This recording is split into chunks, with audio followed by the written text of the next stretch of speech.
የቀዳማዊ አፄ ኃይለ ሥላሴን የዘውድ ስርዓት ገፍትሮ ወደ ስልጣን የመጣው የጦር ሰራዊት አስተባባሪ ኮሚቴ ወይም ደርግ ሀገሪቱን ወደ አዲስ ምዕራፍ ሊመራት የተዘጋጀ መስሎት ነበር። ነገር ግን በቤተ መንግስቱ ቅጥር ግቢ ውስጥ በተቀመጡት በብረት ለባሽ ወታደሮችና ከውጭ ሆነው ህዝባዊ መንግስት ይቋቋም በሚሉ የኢሃፓ ሰዎች መካከል የነበረው ሽኩቻ ብዙ ሳይቆይ ሀገሪቱን ወደ ሌላ አቅጣጫ ወረወራት። በአንድ በኩል የደርግን መዋቅርና ወታደራዊውን ክንፍ ውሳኔ የሚያንቀሳቅሱት ዋና ዋና ጉምቱ አባላት ሀገሪቱን በሶሻሊዝም ጎዳና ለማስኬድ ድጋፋቸውን ሲሰጡ፣ በሌላ በኩል ደግሞ በደርጉ አመራሮች ውስጥ ሳይቀር ዘው ብለው የገቡት የኢሃፓ ሰዎች እና ደጋፊዎች የሲቪል ፖለቲካውን የርዕዮተ ዓለም አባቶች የራሳቸውን መስመር ለማስከበር ከውስጥና ከውጭ ትግል ይገጥሙ ጀመር። ይህ በወታደራዊው ኮሚቴና በኢሃፓ መካከል የተቀጣጠለው የፖለቲካ ፍልሚያ የርዕዮተ ዓለም ክርክር ብቻ ሆኖ አልቀረም።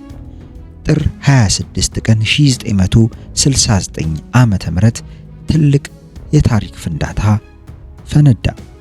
ደርግ ጥር 26 ቀን 1969 ማንም ያላሰበውን አስፈሪውን አስደንጋጩን ነገር ፈጸመ። ለመሆኑ የኢሃፓ ደጋፊዎች ናቸው የተባሉት የደርግ ጉምቱ ባለስልጣናት እነማን ነበሩ? ምንስ አደረጉ? ምንስ ተደረጉ?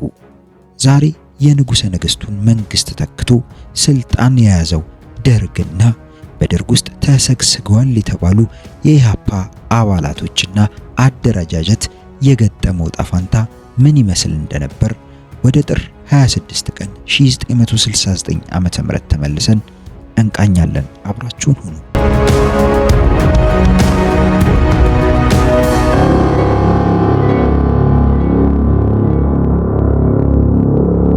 ሰኔ ወር 1966 ዓመተ ምህረት የጦር ኃይሎች አስተባባሪ ኮሚቴን ለማቋቋም የተለያዩ የጦር ክፍሎች ተወክለው ወደ አራተኛ ክፍለ ጦር የመጡ ሲሆን የጦር አባላቱ ምን ተግባር ማከናወን እንዳለባቸው፣ ምን ዓላማ ይዘው እንደሚነሱ፣ ከየት ጀምረው የት እንደሚደርሱ፣ የሀገርና የውጭ ወቅታዊ ፖለቲካ ምን እንደሚመስል የሚያውቁት አንዳችም ነገር አልነበረም።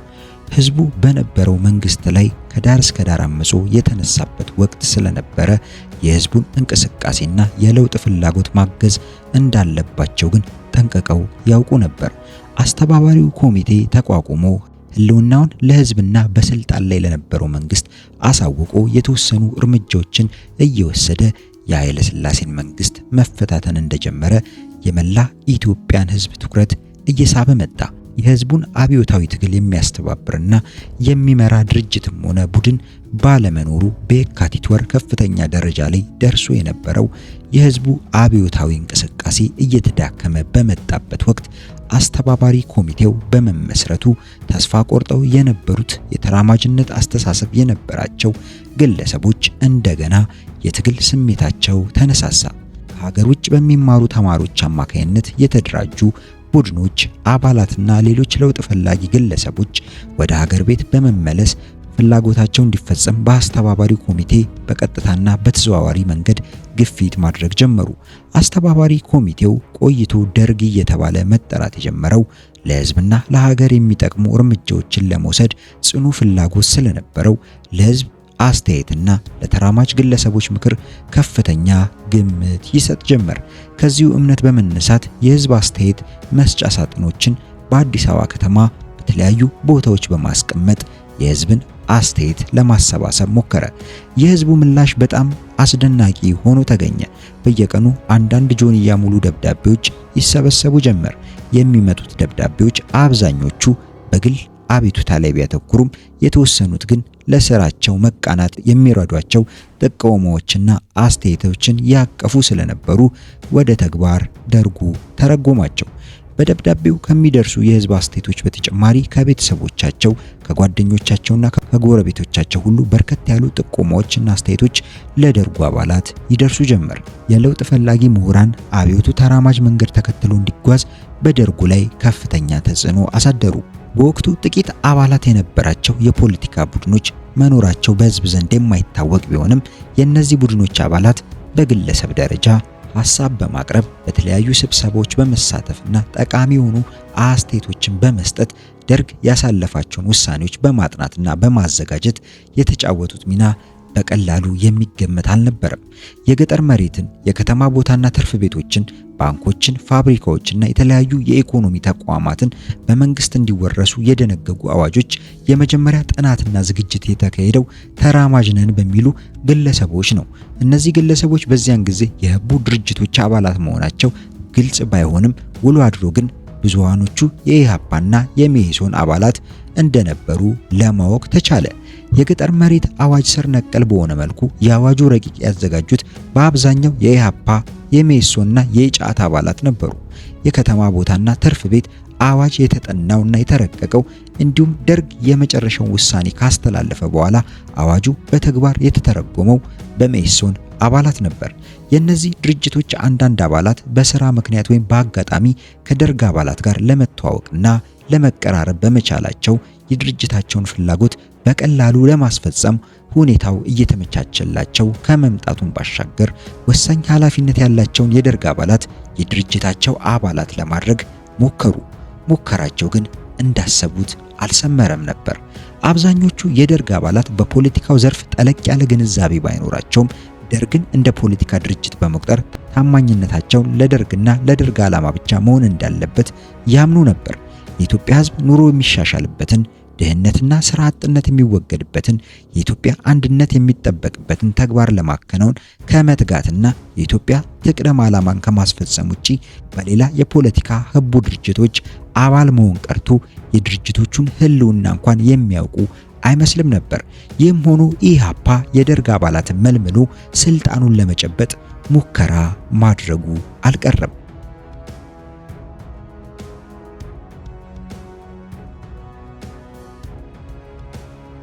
ኢሃፓ ደርግን በመጣል ስልጣን ለመጨበጥ የሚችልበትን የተለያዩ ዘዴዎች ቀይሶ የተቻለውን ሁሉ ማድረግ ጀመረ። የህዝብ አመጽ ቀስቅሶ ደርግን ለማስወገድ ሞከረ። በኢኮኖሚ ሀገሪቱን አሽመንምዶ በደርግ ላይ የህዝብ ቁጣን ለማነሳሳት የመንግስት የኢኮኖሚ ተቋማት ላይ ከፍተኛ የማውደም ዘመቻም አካሄደ። ደርግ ያቋቋማቸውን ህዝባዊ ድርጅቶችና የሙያ ማህበራትን በማፈራረስ የደርግን ማህበራዊ መሰረት ለማናጋት ጥረት አደረገ። ስልጣን ለመያዝ ያስችለናል ብለው የቀየሷቸውን ስልቶች ሁሉ በሀገሪቱ ላይ ከፍተኛ ጉዳት ለማስከተል ቢችሉም ኢሃፓን ግን ለስልጣን ሊያበቁ አልቻሉም። የኢሃፓ መሪዎች በተግባር የሞከሯቸው ስልቶች ውጤት አልባ መሆናቸውን እንደተገነዘቡ በመፈንቅለ መንግስት ስልጣን መጨበጥ ይቻላል ብለው መንቀሳቀስ ጀመሩ። ይህ ከሁሉም የተሻለው ዘዴ ተግባራዊ እንዲሆን የታሰበው በራሳቸው በደርግ አባላት ነበር። ማለትም ኢሃፓ በመለመላቸው የደርግ አባላት ከህቡ ድርጅቶች ሁሉ የተሻለ የፖለቲካ ንቃትና ግንዛቤ አላቸው ከሚባሉት የደርግ አባላት ውስጥ በርከት ያሉትን የድርጅቱ አባላት ለማድረግ የቻለው ኢሃፓና ኢሃፓ ብቻ ነበር። ደርግ ንጉሳዊ አገዛዝን አስወግዶ መንግስታዊ ስልጣኑን እንደጨበጠ ዕለት ከሚያከናውናቸው ተግባራት፣ የሚያሳልፋቸው ውሳኔዎች፣ ወደፊት ሊፈጽማቸው ያሰባቸው እቅዶች የእያንዳንዱን የደርግ አባል እንቅስቃሴና ደርግን የሚመሩትን ግለሰቦች አመለካከትና ግንዛቤ ለማወቅና ለመረዳት እንዲያስችለው የኢሃፓ መሪዎች ከደርግ አባላት መካከል አባላትን ለመመልመልና በመለመሏቸውም ሰዎች አማካይነት ደርግ ውስጥ ሰርገው ለመግባት ወሰኑ።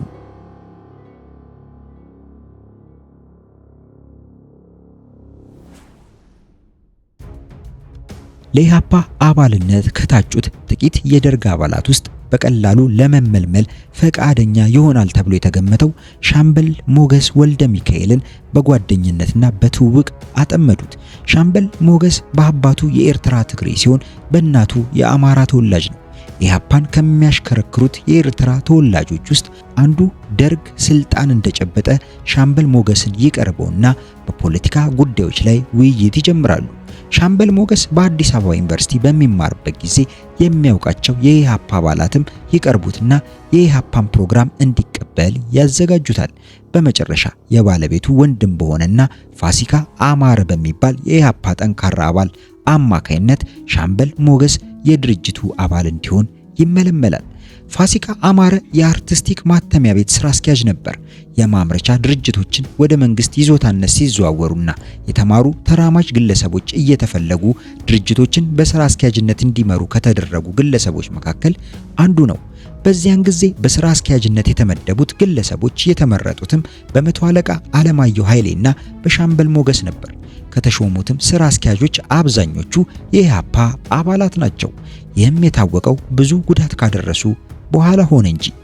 በኢኮኖሚክስ የመጀመሪያ ዲግሪ የነበረው ሻምበል ሞገስ ወልደ ሚካኤል የደርጉ የኢኮኖሚ ኮሚቴ ሰብሳቢ በመሆኑ ደርግ የወሰዳቸውን የኢኮኖሚ እርምጃዎች በሙሉ መነሻ ጥናት ያስጠናውና ለደርግ አቅርቦ በማሳመን ውሳኔ እንዲተላለፍ በማድረግ ረገድ ከፍተኛውን ሚና የተጫወተው እሱ ነው።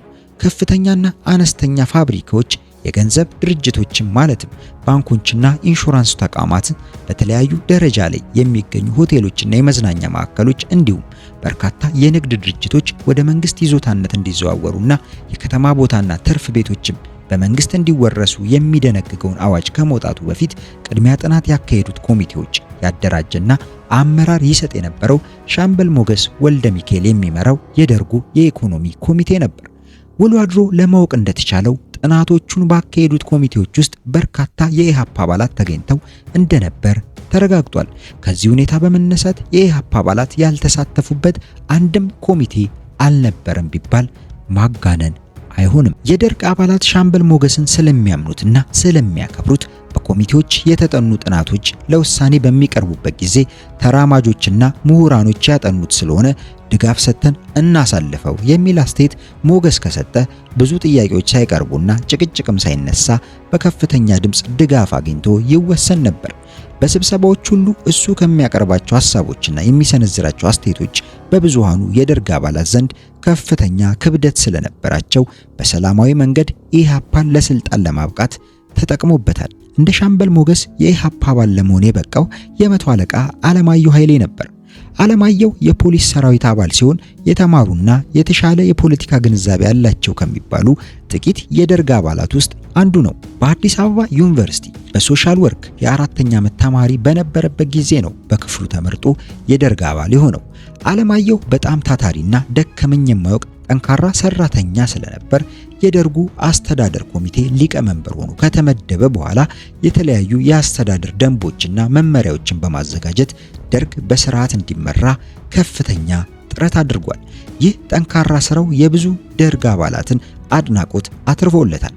አለማየሁ ተናግሮ የማሳመን ሐሳቡን በግልጽና በጠራ ሁኔታ የማስተላለፍ ችሎታ ስለነበረው የኢህአፓን ፍላጎት ለማሳካት የደርግ አባላትን በረቀቀ ዘዴ መሳሪያ አድርጎ የተጠቀመ ብልህ ሰው ነው። በደርግ አባላት ዘንድ ተደማጭነት ካላቸው ከነዚህ የኢህአፓ አባላት በተጨማሪ ሌሎች የደርግ አባላትም የኢህአፓ አባሎችና ደጋፊዎች ነበሩ።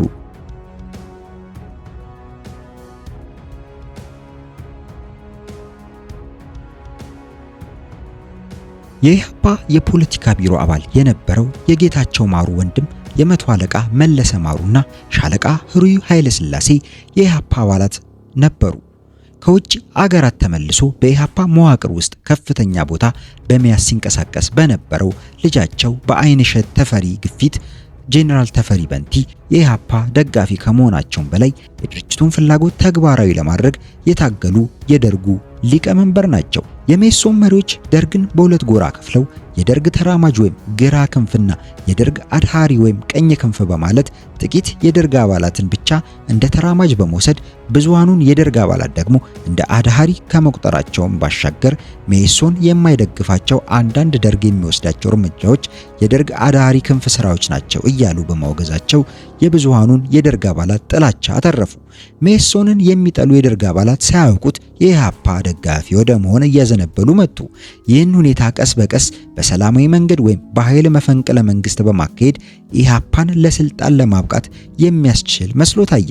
በመሆኑም የኢህአፓ መሪዎች በመስከረም 13 ቀን 1969 ዓ.ም በሊቀመንበሩ ላይ ያካሄዱት የግድያ ሙከራ ሳይሳካ መቅረቱን ከተመለከቱ በኋላ ከደርግ አባላት መካከል በመለመሏቸው አባሎቻቸው አማካይነት ሊቀመንበር መንግስቱን ከስልጣን ለማባረር የሚቻልበትን ስልት ቀይሰው መንቀሳቀስ ጀመሩ። በይፋ እንደሚታወቀው ደርግ የሚመራው በአንድ ዋና ሊቀመንበር፣ በአንድ ተቀዳሚ ምክትል ሊቀመንበርና በአንድ ምክትል ሊቀመንበር ሲሆን በተጨባጭ ሲታይ ግን ደርግ ሲመራ የነበረው በተቀዳሚ ምክትል ሊቀመንበር ብቻ ነበር።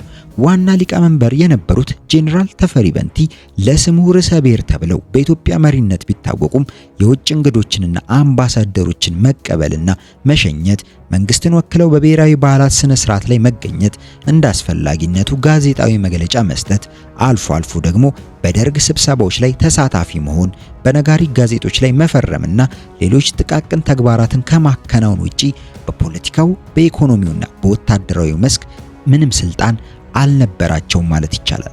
በተመሳሳይ ሁኔታ ምክትል ሊቀመንበር የነበሩት ሌተና ኮሎኔል አጥናፉ አባተም ይህ ነው የሚባል ስልጣን ሳይኖራቸው የደርግን የውስጥ አስተዳደራዊ ስራዎችን በማከናወንና ሃይማኖት ነክ ጉዳዮች ብቻ እንዲከታተሉ ተደርገው ነበር። ተቀዳሚ ምክትል ሊቀመንበር የነበሩት ሌተና ኮሎኔል መንግስቱ ኃይለማርያም ደግሞ በተቃራኒው ቀስ በቀስ ሁሉንም ስልጣን በእጃቸው ውስጥ በማስገባት የፖለቲካውን፣ የኢኮኖሚውን፣ ወታደራዊ እንቅስቃሴዎችን በመምራትና በመወሰን ወሳኙን ሚና ይጫወቱ ነበር። ከመጀመሪያ አንስቶ ደርግን በሊቀመንበርነት ከመምራታቸውም በላይ በአገሪቱ የተካሄደውን አብዮት መስመር በማስያዝ በየአቅጣጫው የተካሄዱትን ትግሎች የመሩት እርሳቸው ኮሎኔል መንግስቱ ናቸው። ኢህአፓም ደርግን በማንበርከክ ስልጣን ለመያዝ በከፈታቸው የትግል መስኮች ሁሉ የአብዮቱን ደጋፊዎች አስተባብረው አንድ ግንባር በመፍጠር አመራር በመስጠት አታግለዋል። የኢህአፓ መሪዎች የኮሎኔል መንግስቱን ወሳኝነት በሚገባ ስለተገነዘቡ በአጭር ጊዜና በአቋራጭ ስልጣን ለመጨበጥ እንችላለን ብለው በተለያዩ ጊዜያት የቀየሷቸው ስልቶች ሁሉ ሊከሽፉ የቻሉት በኮሎኔል መንግስቱ አመራር እንደሆነም አምነዋል። በዚህ ምክንያት የግድያ ሙከራ ሊያደርጉባቸው ወሰኑ። በአጋጣሚም የኢህአፓ ነፍሰ ገዳዮች ተደነባብረው ግድያው ሳይፈጸም ቀረ። ከዚህ በኋላ ነው የኢህአፓ መሪዎች ሊቀመንበር መንግስቱን ከስልጣን ለማባረር ያስችላል ብለው በእቅድ ይዘውት የነበረውን ተለዋጭ አጀንዳ ማንቀሳቀስ የጀመሩት።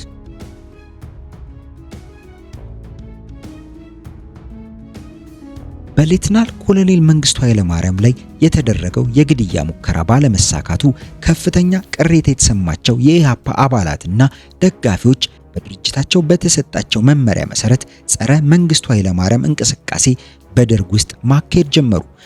በዚሁ እንቅስቃሴ ከደርግ አባላት ውጪ በደርግ ዙሪያ በካድሬነትና በአንዳንድ ወሳኝ ቦታ ላይ በኃላፊነት የተመደቡ መኮንኖችና ወታደሮችም ተሳታፊ ሆኑ። የሚካሄደው ቅስቀሳ ዋና ዓላማ ሊቀመንበር መንግስቱን ከብዙሃኑ የደርግ አባላት ነጥሎ ብቻቸውን በማቆም ወደፊት ከስልጣን ለማባረር የሚቻልበትን ምቹ ሁኔታ መፍጠር ነው። የደርግ አባላትን በብዙ መንገድ ሊቀርቧቸው የሞከሩት ኢህአፓዎች ሊቀመንበር መንግስቱና ጥቂት ተከታዮቻቸው ሰደድ በሚባል መጠሪያ የሚታወቅ ድርጅት አቋቁመው ከሜሶን ጋር በማበር ስልጣንን ጠቅልለው ለመያዝ ነው እቅዳቸው።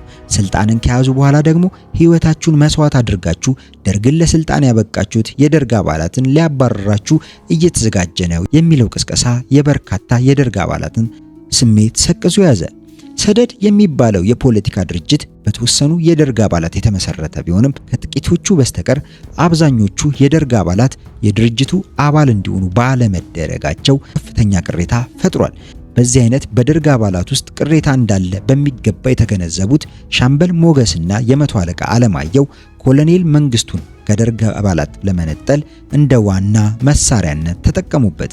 ኢህአፓ የሚያራምደውን የተሳሳተ የትግል ስልት አጥብቀው በመቃወም ኢህአፓን ፊት ለፊት የሚፋለሙት የሰደድ ድርጅት መስራች የነበሩት የደርግ አባላትም የሊቀመንበሩ አባሪና ተባባሪ ናቸው በማለት ከሌሎች የደርግ አባላት እንዲነጠሉና እንዲመቱ ተመሳሳይ ቅስቀሳ አካሂዱባቸው። ከመስከረም ወር ጀምሮ ሊቀመንበሩን ነጥሎ ለመምታት ሲካሄድ የነበረው እንቅስቃሴ እየተጠናከረ መጥቶ የደርግን የአሰራር መዋቅር በመቀየር የስልጣንና የኃላፊነት ክፍፍል መደረግ አለበት ወደሚለው እንቅስቃሴ ተሸጋገረ። በተጨማሪም በኮሚቴዎች ተከፋፍሎ ሲከናወን የነበረው መንግስታዊ ስራ እምብዛም ውጤታማ አልሆነም። እኛ ቤተ መንግስት ግቢ ውስጥ ታፍነን መንግስት እንመራለን ማለት ስለማይቻል በየሚኒስተር መስሪያ ቤቶችና በየክፍለ ሀገራቱ በቋሚነት ተመድበን በቢሮክራሲው ላይ ተጽዕኖ እያሳደርን ለማሰራት ካልሞከርን በስተቀር የህዝቡ ኑሮ እናሻሽላለን፣ ኢትዮጵያን እናበለጽጋለን ብለን የተነሳንበት ዓላማ ግቡን አይመታም። ከዚህ በላይ ጠላቶቻችንና ተቃዋሚ ኃይሎችን ህዝቡ ውስጥ ገብተን ካልተቆጣጠርን ውሎ አድሮ ለአደጋ ይዳርገናል የሚሉ ቅስቀሳዎችን በደርግ አባላት መሃል እነ ሞገስ ወልደ ሚካኤል በስፋት ማሰራጨት ጀመሩ። በየክፍለ ሀገራቱና በየመንግስት መስሪያ ቤቶች በቋሚ የደርግ ተወካይነት ተመድቦ መስራት አብዮቱን ከማጠናከሩም በላይ ፍትህና ዲሞክራሲ የሰፈነባት የበለጸገች ሀገር ለመፍጠር ያስችለናል ከሚል እምነት በመነሳት የሚሽከረከረውን ሐሳብ በብዙዎቹ የደርግ አባላት የሚደግፉት መሆናቸውን በደርግ ውስጥ ያሉት የኢህአፓ አባላት አረጋገጡ። በየቦታው መመደብን አስመልክቶ አዎንታዊ ድጋፍ ለመስጠት እየተዘጋጁ ያሉት የደርግ አባላት ምደባው ከደሞዝ ጋር ይመጣል የሚል እምነት እንደነበራቸው ግምት ተወሰደ። እዚህ ጋር አንድ መሰረታዊ ጉዳይ አለ። በሰኔ 21 ቀን 1966 ዓ.ም በተቋቋመው ወታደራዊ አስተባባሪ ኮሚቴ ውስጥ በአባልነት የተገኙት የደርግ አባላት እስከ 1971 ዓ.ም ድረስ ማዕረጋቸው የሚፈቅደውን ደሞዝ ብቻ ነበር የሚያገኙት። ማለትም ሻለቃ የሻለቃ ደሞዝ፣ መቶ አለቃ የመቶ አለቃ ደሞዝ፣ 10 አለቃ የ10 አለቃ ደሞዝ፣ ተራ ወታደር የተራ ወታደር ደሞዝ ብቻ ነበር የሚቀበሉት።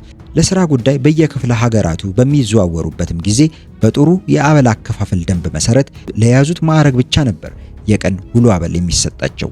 ይህ በመሆኑ በኑሯቸውና በስራቸው ላይ በርካታ ችግሮች ደርሶባቸዋል። ቀን እንደ ርዕሰ ብሔር ህዝቡን ሲያስተባብሩ ሲቀሰቅሱና አመራር ሲሰጡ ውለው ማታ በ2 እና በ3 ብር መኝታ ተከራይተው ይተኛሉ። ብዙ ጊዜም እራት አይበሉ። የገጠማቸውን ችግር በመግለጽ የሚሰጣቸው ውሎ አበል ቢያንስ የአንድ ተራ የመንግስት ሰራተኛ ያህል እንዲስተካከልላቸው ጥያቄ ቢያቀርቡም ጦሩን በመፍራት ብቻ ለማስተካከል ሳይቻል ቀረ። ከዚህ ሁኔታ በመነሳት የደርግ አባላትን ኢኮኖሚያዊ ችግር የኢህአፓ አባላት ለፖለቲካ ዓላማቸው ማስፈጸሚያነት መጠቀማቸው ሊያስደንቅ አይችልም። እነ መቶ አለቃ አለማየሁ የደርግ አባላትን በይበልጥ ለማስረዳትና ለማሳመን ጥረት ያደረጉት ግን በአንድ ሰው እጅ ብቻ ስልጣን ተጠቃሎ ተይዟል፣ የግለሰብ አምባገነንነት ስር እየሰደደ መጥቷል በሚለው ጉዳይ ላይ አተኮሩ። የደርግ አባላት ለአጠቃላዩ የሀገሪቱ ጉዳይ የጋራ ኃላፊነት ሲኖርባቸው በውሳኔ አሰጣጥና በስልጣን መጋራት ረገድ የሉበትም፣ ተገለዋል። ስለሆነም ይህ የተዛባ የስልጣን አያያዝ ማስተካከል አለብን የሚለው ቅስቀሳ የደርግ አባላትን ይበልጥ ሊያሳምን ቻለ። ስልጣን በሊቀ መንበሩ እጅ እየተጠቃለለ በመምጣቱ አምባገነን አድርጓቸዋል። የግለሰብ አምባገነንነት ደግሞ ወደፊት የደርግ አባላትን በተናጠል ደርግን ደግሞ በአጠቃላይ አደጋ ላይ ይጥላል። ስለሆነም የደርግን አሰራር በማስተካከል የግለሰብን አምባገነንነት ልንከላከል ይገባል የሚለው ቅስቀሳ በስፋት በመካሄዱ የደርግ አባላትን ወደፊት ኢህአፓ ለሚወስደው እርምጃ ዝግጁ ሆነው እንዲገኙ አደረጋቸው። ቅስቀሳው በሊቀ መንበሩና በጥቂት የደርግ አባላት ላይ ብቻ የተወሰነ ሳይሆን በህዝብ ድርጅት ጽህፈት ቤት ሰዎችም ላይ አነጣጠረ።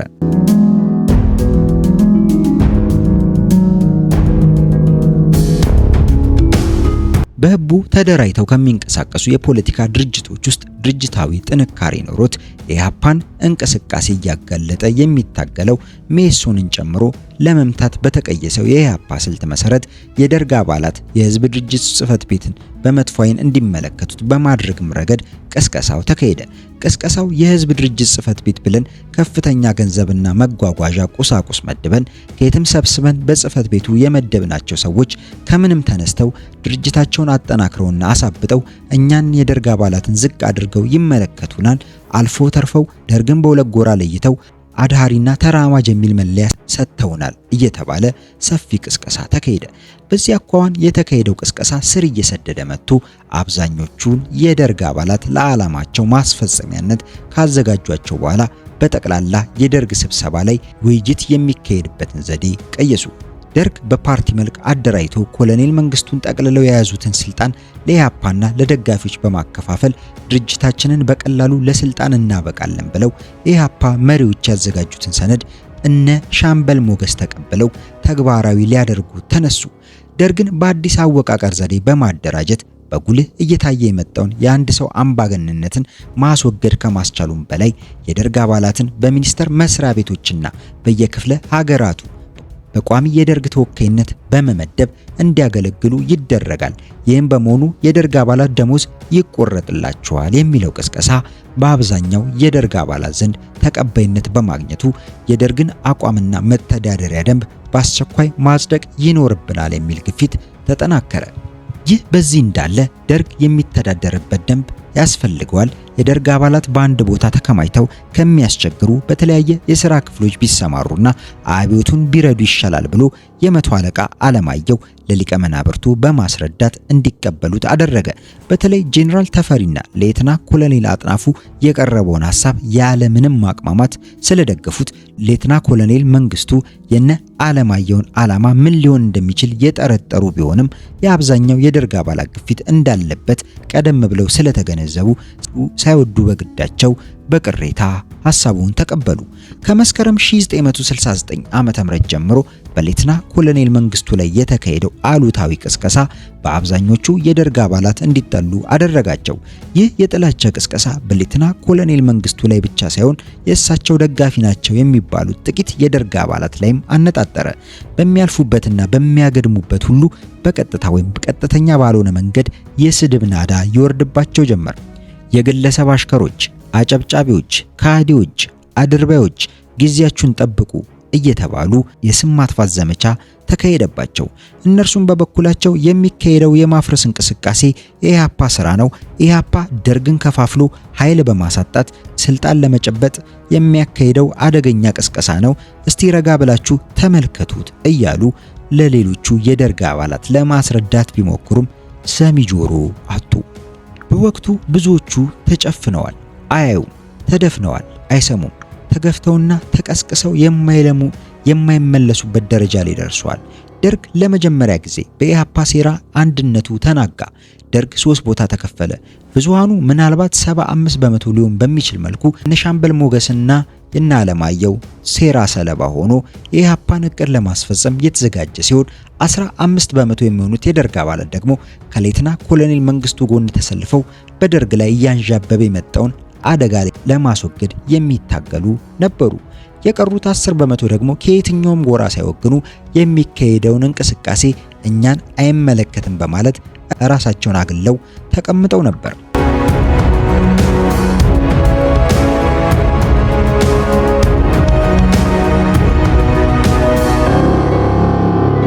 ሌተና ኮሎኔል አጥናፉ አባተ የኢህአፓ አባል ባይሆንም ከኢህአፓ መሪዎች ውስጥ ከአንዱ ጋር በመኖሪያ ቤታቸው እየተገናኙ ስለ ኢህአፓ ፕሮግራም፣ ስለ መኢሶን አደገኛ እንቅስቃሴና ደርግ እየፈጸመ ስላለው ጥፋት እያነሱ በሰፊው ውይይት ያካሂዳሉ እየተባለ የሚወራው እውነት መሆኑ ባይረጋገጥም ከዚያም በፊት ሲያደርጉት እንደነበረው ኢህአፓን መቃወም ትተዋል።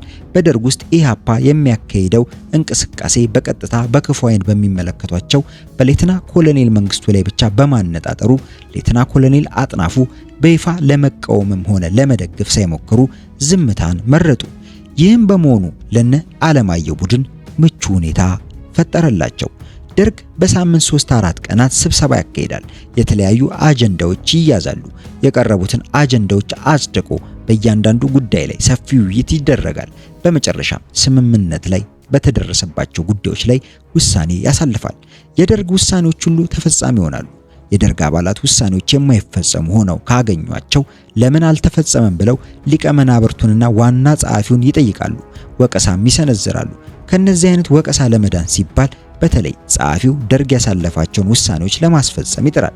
በርከት ያሉ የደርግ አባላት ልንወያይበት የሚገባ ጉዳይ አለ፣ በአጀንዳ ይያዝልን ብለው ከጠየቁ የደርግ ሊቀ መናብርትም ሆኑ ዋና ጸሐፊው አንቀበልም ለማለት አይችሉም። አንቀበልም ቢሉ እነሱ የያዙት የስልጣን ቦታ ራሱ በአጀንዳነት ተይዞ ከስልጣናቸው የሚባረሩ ስለሚመስላቸው በተቻለ መጠን በአብዛኛው የደርግ አባላት የሚያቀርቡትን ጥያቄዎች ለማስተናገድ ከመሞከር ወደ ኋላ አይሉ። የዚህ አይነት አሰራር ስላለ በጥቅምት ወር 1969 መጨረሻ ላይ በአዲሱ የደርግ አቋምና መተዳደሪያ ደንብ ላይ ለመወያየት አጀንዳ ይያዝልን የሚል ጥያቄ አለማየሁ አቀረበ። በወቅቱ የደርግ ዋና ጸሐፊ የነበረው ሌተና ኮሎኔል ገብረየስ ወልደሃና ከሊቀ መናብርቱ ጋር ተነጋግሮ አጀንዳው ተያዘ። ውይይቱ የሚካሄድበት ቀንም ህዳር 2 ቀን እንዲሆን ተወሰነ። አለማየሁና ሞገስ ቅድመ ስብሰባ ዝግጅታቸውን አጠናቀዋል። የደርግን አቋም ለማሻሻልና ድልድል እንዲደረግ የብዙሃኑ የደርግ አባላት ፍላጎት እንደሆነም አረጋግጠዋል። ያስያዙትን አጀንዳ በጎላ ድምፅ ድጋፍ እንደሚሰጠውም አምነዋል። በተወሰነው ቀን ህዳር 2 ቀን ከጧቱ በ3 ሰዓት የደርግ አባላት በስብሰባው አዳራሽ ተሰየሙ። ሶስቱ ሊቀ መናብርት ቦታቸውን ያዙ። የደርጉ ዋና ጸሐፊ ሌተና ኮሎኔል ገብረየስ ወልዳና ስብሰባው የሚነጋገርበትን አጀንዳ ካሳወቀ በኋላ ደርግን በአዲስ መልክ ለማዋቀርና የሥራ ኃላፊነትን ለመወሰን ያዘጋጀውን ረቂቅ ሐሳብ የመቶ አለቃ አለማየሁ እንዲያሰማ ጄኔራል ተፈሪ በንቲ ጋበዙት። አለማየሁ የኢህአፓ መሪዎች አዘጋጅተው የሰጡትን የደርግ አቋምና መተዳደሪያ ደንብ መጠነኛ ማሻሻያ አድርጎበት በንባብ አሰማ። በእያንዳንዱ ጉዳይ ላይም የቃል ማብራሪያ ሰጠ።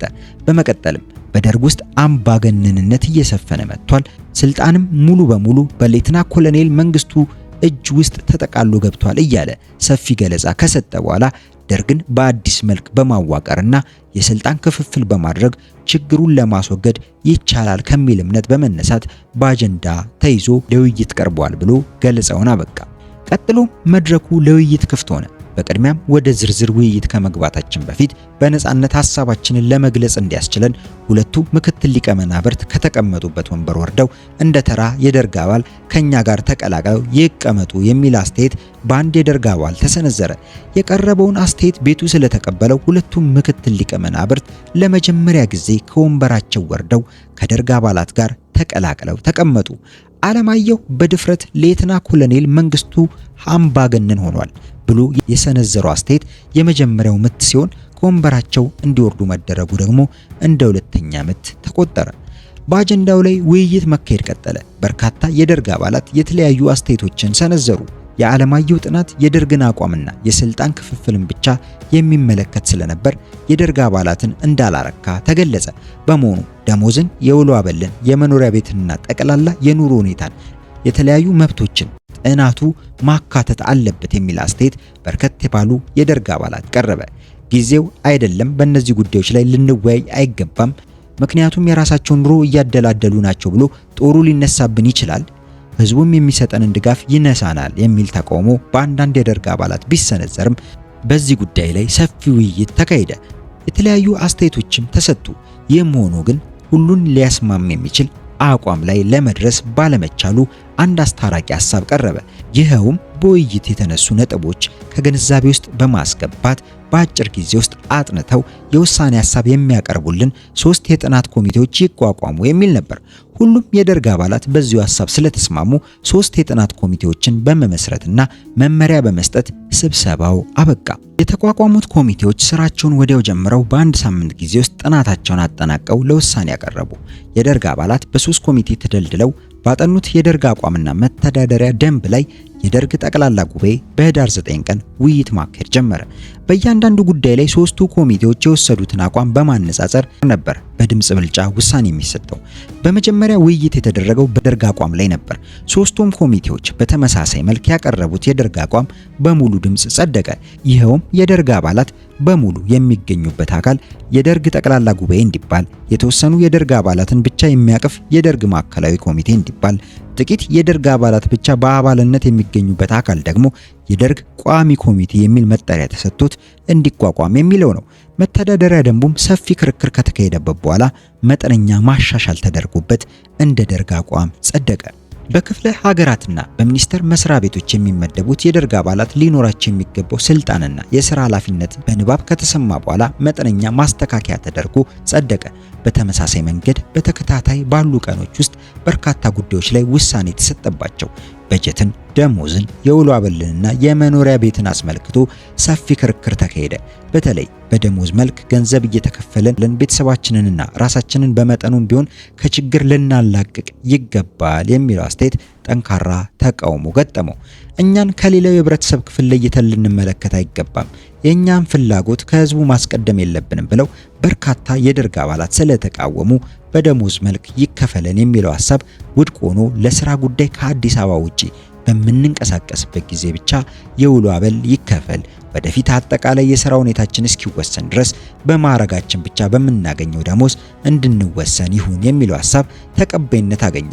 የመኖሪያ ቤትን በሚመለከትም በሰራዊቱ ደንብ መሰረት እንዲፈጸም ተባለ። የጠቅላላ ጉባኤው ማዕከላዊ ኮሚቴውና የቋሚ ኮሚቴው ስልጣንና ኃላፊነት በንባብ ከተሰማ በኋላ ሰፋ ያለ ውይይት ተካሄደበት። በርካታ ማሻሻያም ተደረገበት።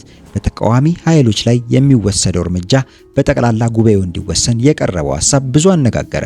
የጸረ አብዮት ኃይሎች ዕለት በዕለት የሚፈጽሙት ጥፋት ተግባር ወዲያውኑ ውሳኔ እየተሰጠ ለመቆጣጠር ካልተቻለ ውሎ አድሮ ከአቅማችን ውጪ ስለሚሆን በቋሚ ኮሚቴው ሊወሰን ይገባል የሚል አስተያየት የቀረበ ቢሆንም እነ አለማየሁ ኢህአፓ ላይ የሚደረገውን ቁጥጥር ለመቀነስ በማሰብ ይህ የጠቅላላው ጉባኤ ስልጣን መሆን አለበት ብለው ተከራከሩ። በመጨረሻም በድምጽ ብልጫ አሸነፉ። ይህ እንዲሆን የታገሉት የጠቅላላ ጉባኤው በየቀኑ ስለማይሰበሰብ በኢህአፓ ላይ የሚሰነዘረው የጥቃት እርምጃ ይቀንሳል ከሚል ግምት በመነሳት ነው። ቀደም ብሎ ደርግ በዋና ሊቀመንበርና በሁለት ምክትል ሊቀመናብርት ሲመራ እንደነበረው በአዲሱ አወቃቀርም በዋና ሊቀመንበር በተቀዳሚ ምክትል ሊቀመንበርና ሁለተኛ ምክትል ሊቀመንበር እንዲመራ ተወሰነ። ይህ ውሳኔ ከተሰጠ በኋላ የዋናው ሊቀመንበር የአንደኛው ምክትል ሊቀመንበርና የሁለተኛው ምክትል ሊቀመንበር እንዲሁም የደርጉ ዋና ጸሐፊ ስልጣን ብዙ ካከራከረ በኋላ ጸደቀ። የሁለተኛ ምክትል ሊቀመንበር ስልጣንና ኃላፊነት ህዝባዊ ሰራዊት በየክፍለ ሀገሩ መደራጀቱን እየተዘዋወረ ይቆጣጠራል የሚል ብቻ ስለነበር ሌተና ኮሎኔል አጥናፉ አባተ ስልጣኑ አንሷል ብለው በጥብቅ በመቃወም ቢያንስ የፕላን ኮሚሽንን በሊቀመንበርነት መምራት ይገባዋል የሚል ሐሳብ አቀረቡ።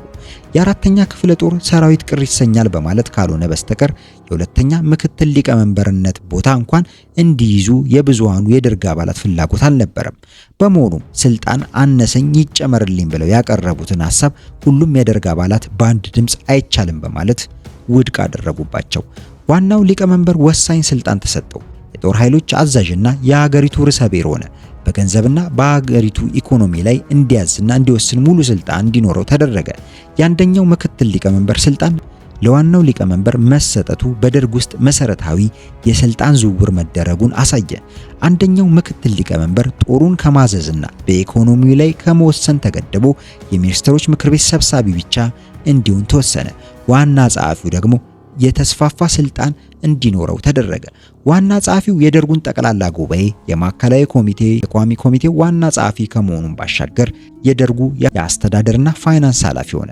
የርዕሰ ብሔሩን ጽህፈት ቤት በጀትም እንዲያስተዳድር ስልጣን ተሰጠው። የህዝብ ድርጅት ጽህፈት ቤት ቀጥታ ተጠሪነቱ ለዋና ጸሐፊ ሆነ። እነዚህ ውሳኔዎች ሲተላለፉ የደርጉ ጠንካራ ሰው እየተባሉ የሚጠሩት ሌተና ኮሎኔል መንግስቱ ኃይለማርያም ዝም ብለው አልተቀበሉም። እሳቸውና ደጋፊዎቻቸው በእነ አለማየሁ ቡድን አማካይነት ኢህአፓ በደርግ ውስጥ ሰርጎ በመግባት ደርግን ለማፍረስ የቀየሰው ዘዴ እንደሆነ ለማስረዳት ቢሞክሩም አድማጭ ለማግኘት አልቻሉም። የብዙሃኑ ደርግ አባላት ረዘም ላለ ጊዜ በእነ አለማየሁ ቡድን ቅስቀሳ አምኖና አቋም ይዞ ወደ ስብሰባው አዳራሽ የገባ ስለነበር እውነተኛውን ነገር እንኳን ለማዳመጥ ዝግጁ አልነበረም።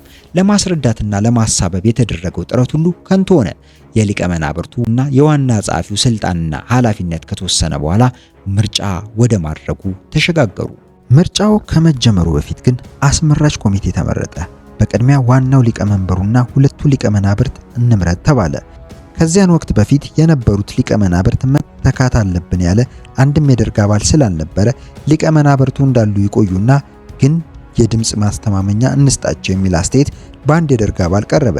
ይህን አስተያየት በርከት ያሉ የደርግ አባላት ቢደግፉትም ሌላ የደርግ አባል ከዚህ ተቃራኒ አስተያየት ሰነዘረ። የድምጽ መተማመኛ መስጠት ጠቀሜታ አይኖረውም፣ እንዲያውም የማያስፈልግ ቅራኔ ሊፈጠር ስለሚችል እንዳሉ ይቆዩ ብለን ብንወስን ይሻላል አለ።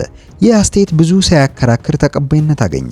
በዚሁ አስተያየት መሰረት ዋና ሊቀመንበር ጄኔራል ተፈሪ በንቲ፣ አንደኛ ምክትል ሊቀመንበር ሌተና ኮሎኔል መንግስቱ ኃይለማርያም፣ ሁለተኛ ምክትል ሊቀመንበር ሌተና ኮሎኔል አጥናፉ አባተ ሆነው ደርግንና ሀገሪቱን እንዲመሩ በጭብጨባ ጸደቀ።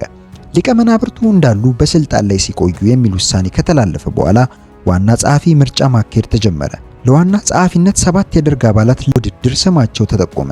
የደርጉ ዋና ጸሐፊ ሆኖ ሲያገለግል የነበረው ሌተና ኮሎኔል ገብረየስ ወልዳና የሌተናል ኮሎኔል መንግስቱ ደጋፊ ስለነበር እሱ በጸሐፊነት ለመቀጠል ብቃትም ሆነ ችሎታ የለውም በማለት የነ አለማየሁ ቡድን ከፍተኛ ቅስቀሳ ሲያካሄድበት በመሰንበቱ እንደ ሊቀመናብርቱ በያዘው ቦታ ገብረየስ ይቆይ የሚል አስተያየት በአንድም የደርግ አባል አልቀረበም።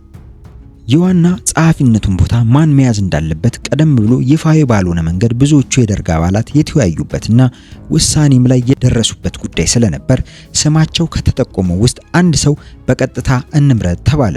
ለወጉ ብቻ 7 ሰዎች ለውድድር ስማቸው ይጠቆም እንጂ ማን እንደሚመረጥ የታወቀ ነበር። በእያንዳንዱ እጩ እጅ እየወጣ ድምጽ መሰጠት ተጀመረ። የመቶ አለቃ አለማየሁ እንደተጠበቀው ከፍተኛ ድምጽ በማግኘት የደርጉ ዋና ጸሐፊ ሆነ።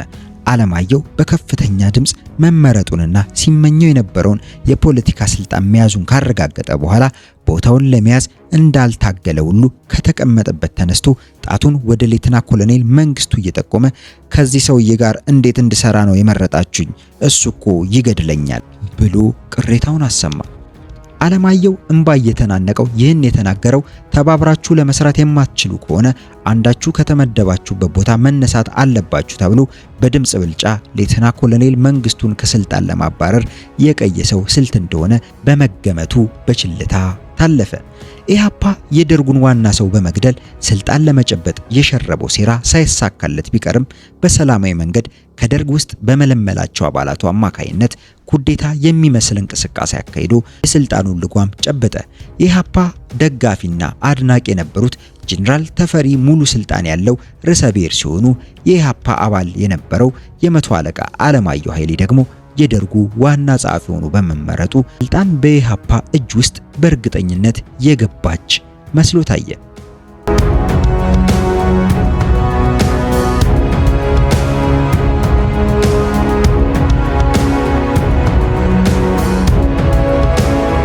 በነበረው ስብሰባ ላይ ምርጫው ሂደት በመቀጠል 6ቱ የሥራ ዘርፎች የሚመሩና የሚቆጣጠሩ አባላት ተመረጡ። የአስተዳደርና የሕግ ጉዳይ ኃላፊዎች ሻለቃ ብርሃኑ ባይ፣ ሻለቃ ፍስሐ ደስታ ሆኑ። የህዝብ ማደራጃና የውጭ ጉዳይ ኃላፊ ሻምበል ሞገስ ወልደ ሚካኤል፣ ፒቲ ኦፊሰር ሚካኤል አስገዶም፣ የ10 አለቃ ኃይሉ በላይ ሆኑ። የኢኮኖሚ የሶሻል ጉዳዮች ኃላፊ ሲኒየር ቴክኒሻን ገሰሰ ወልደ ኪዳን፣ ሻለቃ እንዳለ ተሰማ ሆኑ። የፕሬስና ማስታወቂያ ጉዳዮች ኃላፊ የመቶ አለቃ ገበያው ተመስገን፣ ሌተና ኮሎኔል አስራት ደስታ ሆነው ተመረጡ። የመከላከያ ጉዳይ ኃላፊዎች ሌተና ኮሎኔል ተስፋዬ ገብረ ኪዳን፣ ሻለቃ አዲስ ተድላ ሆነው ተመረጡ።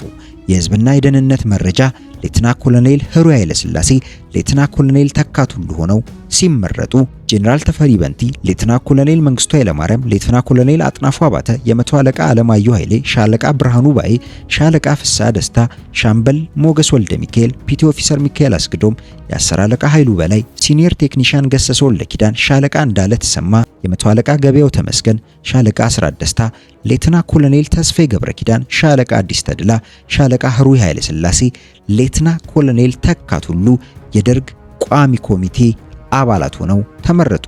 በደርግ መንግስት ውስጥ ከሚሰሩት ከ6ቱ የሥራ ዘርፎች ውስጥ ወሳኞቹ 3ቱን የሥራ ዘርፎች በኢህአፓ አባላት መያዛቸው ኢህአፓ የሚፈልገውን ለመፈጸምና በአጭር ጊዜ ውስጥ እንደ ፓርቲ የሀገሪቱ መሪ መሆኑን ለማሳወቅ ሁኔታዎች ሁሉ የተመቻቹለት እንደሆነ ተገመተ።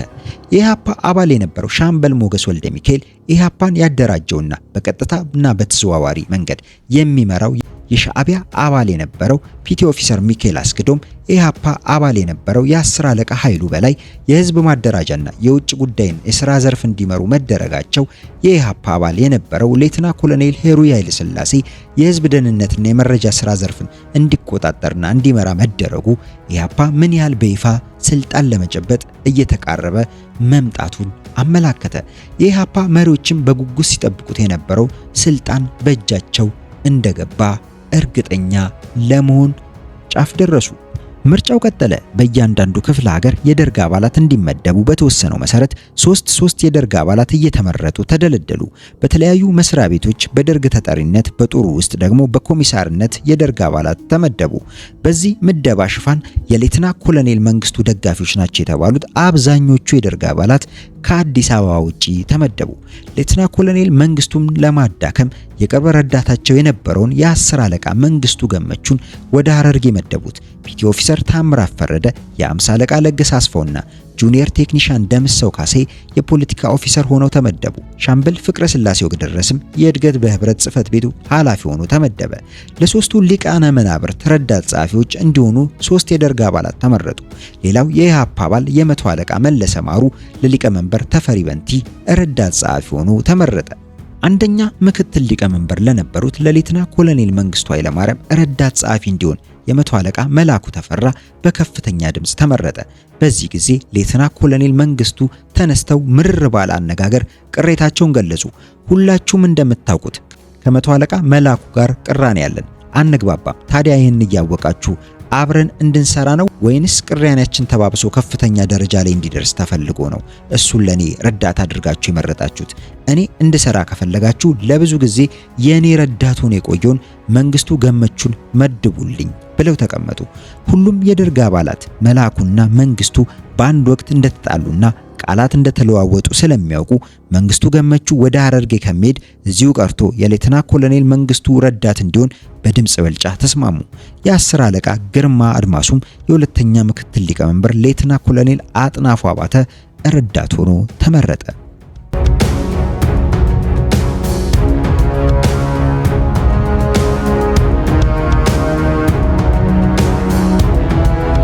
ህዳር 9 ቀን 1969 ዓ.ም ጀምሮ ሲካሄድ የቆየው የደርግ ጠቅላላ ጉባኤ በአዲሱ የደርግ አቋምና መተዳደሪያ ደንብ ላይ ሰፊ ውይይት በማድረግ ካጸደቀና የደርግ አባላቱን በተለያዩ ስራ ቦታዎች ላይ ከደለደለ በኋላ በታህሳስ 3 ቀን 1969 ዓ.ም አዲሱ አቋምና መተዳደሪያ ደንብ በስራ ላይ እንዲውል ውሳኔ በማስተላለፍ ስብሰባው ተጠናቀቀ።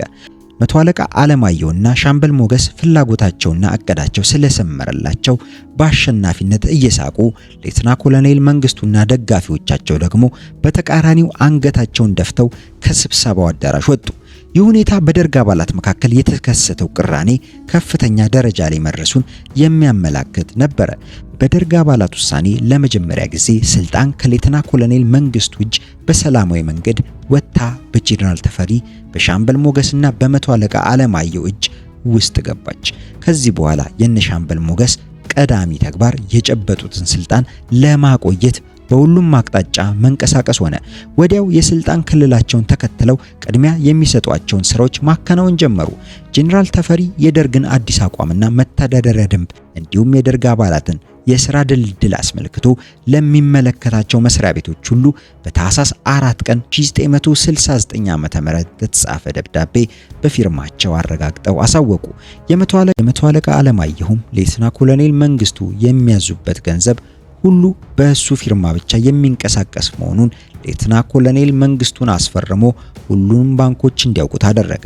የህዝብ ድርጅት ጽህፈት ቤትና የፖለቲካ ትምህርት ቤት ኃላፊዎች፣ አስተዳደሮች በቀጥታ ለሱ ተጠሪ እንዲሆኑ በደርግ ስብሰባ መወሰኑን የሚያስገነዝብ ትዕዛዝ ለህዝብ ድርጅት ጽህፈት ቤት አስተላለፈ። የሚኒስቴር መስሪያ ቤቶችም በአዲሱ የደርግ አደረጃጀት መሰረት ማን ምን ስልጣን እንዳለው እንዲያውቁት አደረገ። ሻምበል ሞገስ የውጭ ጉዳይ ስራን አስመልክቶ ኃላፊነቱ የሱ ብቻ እንደሆነ የውጭ ጉዳይ ሚኒስቴር ሰራተኞችን ሰብስቦ ካሳወቀ በኋላ እንዴት መንቀሳቀስ እንዳለባቸው የሚያመላክት ሰፋ ያለ መመሪያ ሰጠ። የህዝብ ማደራጀት ተግባር በሱ የበላይ ተቆጣጣሪነት እንዲካሄድ ስለተባለ የሙያና የህዝባዊ ድርጅቶች መሪዎችን በመሰብሰብ ወደፊት የሥራ ግንኙነታቸው ምን እንደሚመስል ገለጻ አደረገላቸው። ሌሎቹም የዚህ ቡድን ደጋፊዎች ለዓላማቸው መሳካት ምቹ ሁኔታ ለመፍጠር መሯሯጡን ተያያዙት። በየክፍለ ሀገራትና በተለያዩ መስሪያ ቤቶች በደርግ ተወካይነት የተመደቡ የደርግ አባላት ስራቸውን ለመጀመር የማዘዣ ወረቀታቸውን ይዘው የሚያምኑበትን ዓላማ ለማስፈጸም ተሰማሩ። የደርግ አዲሱ አቋም በታህሳስ 20 ቀን 1969 ዓ.ም በነጋሪት ጋዜጣ ታትሞ ለህዝብ ይፋ ሆነ።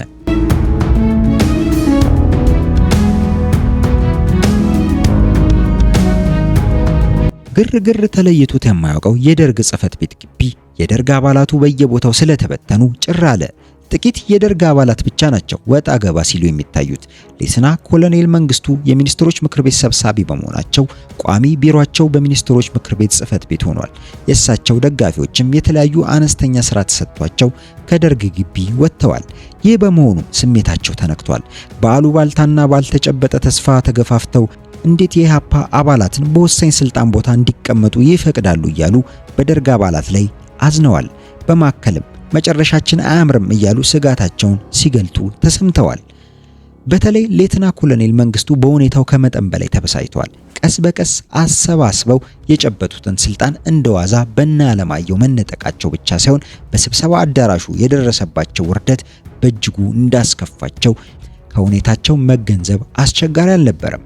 ከወሳኝነት ስልጣን ወርደው ይህን ያህልም ትርጉም በሌለው የሚኒስትሮች ሰብሳቢነት ስፍራ እንኳን ለመቆየታቸው እርግጠኛ አይደሉም። የጊዜ ጉዳይ ካልሆነ በስተቀር የፖለቲካ ተቀናቃኞቻቸው አንድ ቀን እንደሚያጠፏቸው አምነዋል። ከዚህ ስጋት በመነሳት ሳይቀድሙ ለመቅደም ምን ማድረግ እንዳለባቸው ያሰላስላሉ። የደርግ ተራማጅ ክንፍ እያሉ የሚጠሯቸው የደርግ አባላት አግልለው የኢህአፓ አባላት ስልጣን መያዛቸውን የተረዱት የህዝብ ድርጅት ጽህፈት ቤት አባላት ከሁሉም ይበልጥ ደነገጡ። ኢህአፓ ሊገድላቸው እያሳደደ መውጫ መግቢያ ባሳጣቸው ጊዜ በወታደር እያስጠበቀ እንክብካቤ የሚያደርግላቸው ደርግ በኢህአፓ ቁጥጥር ስር መግባቱ የመኖር ዋስትናን አሳጣቸው። አብዮቱ ተቀለበሰ እስከ ማለትም ደረሱ። በህዝብ ድርጅት ጽህፈት ቤቱ ሁሉም የህቡ ድርጅቶች በመግባት በእኩልነት ሊገለገሉበት ይገባል ብሎ አለማየሁ የገለጸላቸው እያደር ከነከናቸው። የኢህአፓ በህዝብ ድርጅት ጽህፈት ቤት መግባት ማለት የሜሶንና የሌሎች ድርጅቶች መባረር ወይም በሞኖፖል የተቆጣጠሩትን የፖለቲካ መድረክ መነጠቅ እንደሆነ አድርገው ተረዱት። በእርግጥ የኢህአፓ አባላት በወሳኝ የስልጣን ቦታ ላይ እስከቆዩ ድረስ አደጋ ይደርስብናል፣ ከፖለቲካ መድረክም እንባረራለን ብለው መስጋታቸው ተገቢ ይመስላል። በመሆኑም አፍጥጦ የመጣውን ስጋት ለመቋቋም ድርጅቶቹ በተናጠል ሊወስዱ የሚችሉትን እርምጃ ማሰላሰል ጀመሩ። የኢማሌዲ አመራር አባላትም ተሰብስበው የተከሰተውን አስጊ ሁኔታ በምን አይነት ዘዴ ለመክታት እንደሚቻል ተወያይተው ስልት ቀየሱ። በዚሁ መሰረት የተከሰተውን የፖለቲካ ምስቅልቅል ሁኔታ እስከታች ድርጅታዊ ህዋስ ድረስ ለሚገኙ አባሎቻቸው በማሳወቅ ለወሳኝ ፍልሚያ ዝግጁ ሆነው እንዲጠባበቁ መመሪያ አስተላለፉ። መመሪያው የተላለፈው ኢህአፓ ከሽጉጥ እስከ መትረየስ ታጥቆ የአብዮቱን ደጋፊዎችና ካድሬዎች በጠራራ ፀሐይ በአደባባይና በመኖሪያ ቤታቸው እየገደለ ባለበት ጊዜ ስለነበር ኢህአፓን ለመቋቋም በቅድሚያ ትጥቅ ይሰጠን የሚለውንና መልስ ሳይሰጠው የቆየ ጥያቄያቸውን በተጠናከረ መልክ አቀረቡ። በዚያን ጊዜ የኢህአፓ አባላት ደርግን የተቆጣጠሩበት ወቅት ስለነበር መሳሪያ ከግምጃ ቤት አውጥቶ ለአብዮቱ ወገኖች ማስታጠቅ የማይሞከር ጉዳይ ነውና ባላችሁ ብቻ ተዘጋጁ ተባለ። ሌተና ኮሎኔል መንግስቱ ቀደም ብሎ ሲያካሂዱት የነበረውን መንግስታዊ ስራ በአብዛኛው ስለተነጠቁ ራሳቸውን እንደ ስራ ፈት ቆጥረው ኢህአፓ ወደፊት ሊሰነዝርባቸው የሚችለውን እርምጃ በመገመት ቀድሞ ራሳቸውን ለመከላከል የሚረዳቸውን ዘዴ እየመረመሩ ነበሩ። በቢሮአቸውና በመኖሪያ ቤታቸው የተለያዩ ግለሰቦችን እየጠሩ የተከሰተውን አሳሳቢ ሁኔታ በስፋት በማስረዳት ሊከተል የሚችለውን አስከፊ ሁኔታ በምን አይነት ዘዴ መቋቋም እንደሚቻል ሐሳብ ይጠይቃሉ። በተለይ ከኃይሌ ፊዳና ከዶክተር ሰናይ ልኬ ጋር በተደጋጋሚ ተገናኝተው ተወያይተዋል። እነ አለማየሁና ሞገስ በተቻለ መጠን መንግስታዊ ስራዎችንና ፖለቲካዊ እንቅስቃሴዎችን ለመቆጣጠር ጥረት እያደረጉና ሜሶን የሚመራቸውን የመንግስት መስሪያ ቤቶችንና ህዝባዊ ድርጅቶችን በኢህአፓ አባላት ለማስያዝ እየተሯሯጡ ነበሩ። አዲሱ የደርግ ኮሚቴ በሳምንት አንድ ቀን እየተሰበሰበ አለማየሁ በሚያቀርበው አጀንዳ ላይ በመወያየት ውሳኔ ማሰጠት ጀምሯል። የተለመዱ አሰራሮች ላይ ለውጥ እየታየ ነው እና አለማየሁ ወደ ስልጣን ከመምጣታቸው በፊት ኢህአፓ በየቀኑ የሚፈጸማቸውን ግድያዎችና የሚያካሂዳቸውን የኢኮኖሚ አሻጥሮች ህዝቡን በመንግስታዊ መገናኛ ዘዴዎች እንዲያውቅ ይደረግ የነበረው ሙሉ በሙሉ ባይከለከልም ቀዝቀዝ እንዲል ተደረገ። በኢህአፓ ላይ የሚካሄደው የፕሮፓጋንዳ ዘመቻ ጋብ አለ። የኢህአፓ የግድያ ዘመቻ ግን በተቃራኒው እየተፋፋመ መጣ። ነጭ ሽብርን በይፋ አወጀ። የፖለቲካ ውጥረት በመላ ሀገሪቱ ሰፈነ። በረጋ መንፈስ መንግስታዊ ስራዎችን ማካሄድ አስቸጋሪ ሆነ። ህብረተሰቡ በሁለት ጎራ መከፈሉ በግልጽ ታየ። የኢህአፓ አባላት በህቡ መንቀሳቀሳቸውን ቸል እያሉ በመምጣት ደርግንና ከደርግ ጎን የተሰለፉ ተራማጅ የፖለቲካ ድርጅቶችን እንደሚያጠፉ በይፋ ይፎክሩ ጀመር። ይህ ኃይልና ትዕቢት የተቀላቀለበት የኢህአፓ እንቅስቃሴ በአብዮቱ ሰፈር ስጋትና ፍርሃት እንዲነግስ አደረገ። አብዮቱን በመደገፍ በመድረኩ ድምጻቸውን በማሰማት ላይ የነበሩ ግለሰቦች አንገታቸውን ደፉ፣ እንቅስቃሴያቸውንም ቀነሱ። የጊዜ ጉዳይ ካልሆነ በስተቀር አንድ ቀን የኢህአፓ ነፍሰ ገዳዮች የግድያ ሙከራ እንደሚያደርጉባቸው በማመን ለአልሞት ባይ ተጋድሎ ትግል ራሳቸውን አዘጋጁ።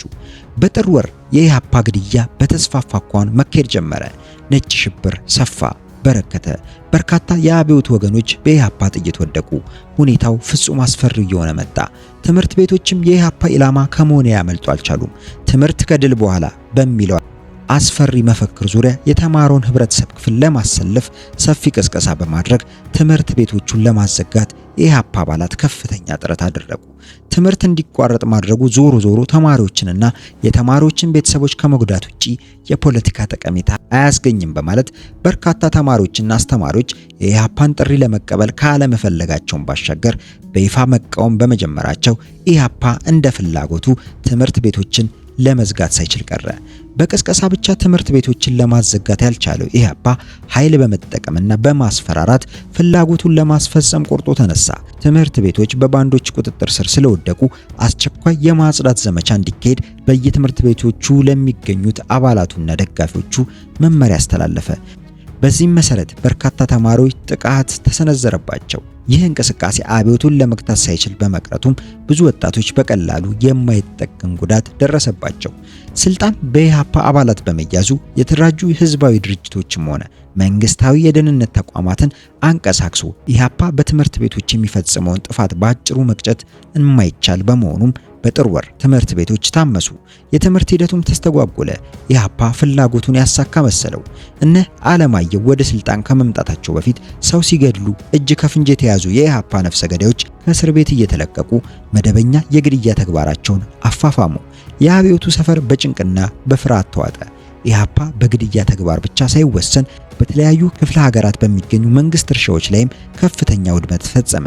ይህም ሁኔታ የደርግ አባላቱንና የመንግስት ባለስልጣናትን ቅር ያሰኘ ድርጊት ሆነ። ስለሆነም በመንግስት እርሻዎች የተፈጸመው ጥፋት ድርጊት በፊልም ተቀርጾ ጉዳዩ የሚመለከታቸው ባለስልጣናት እንዲመለከቱት ተደረገ።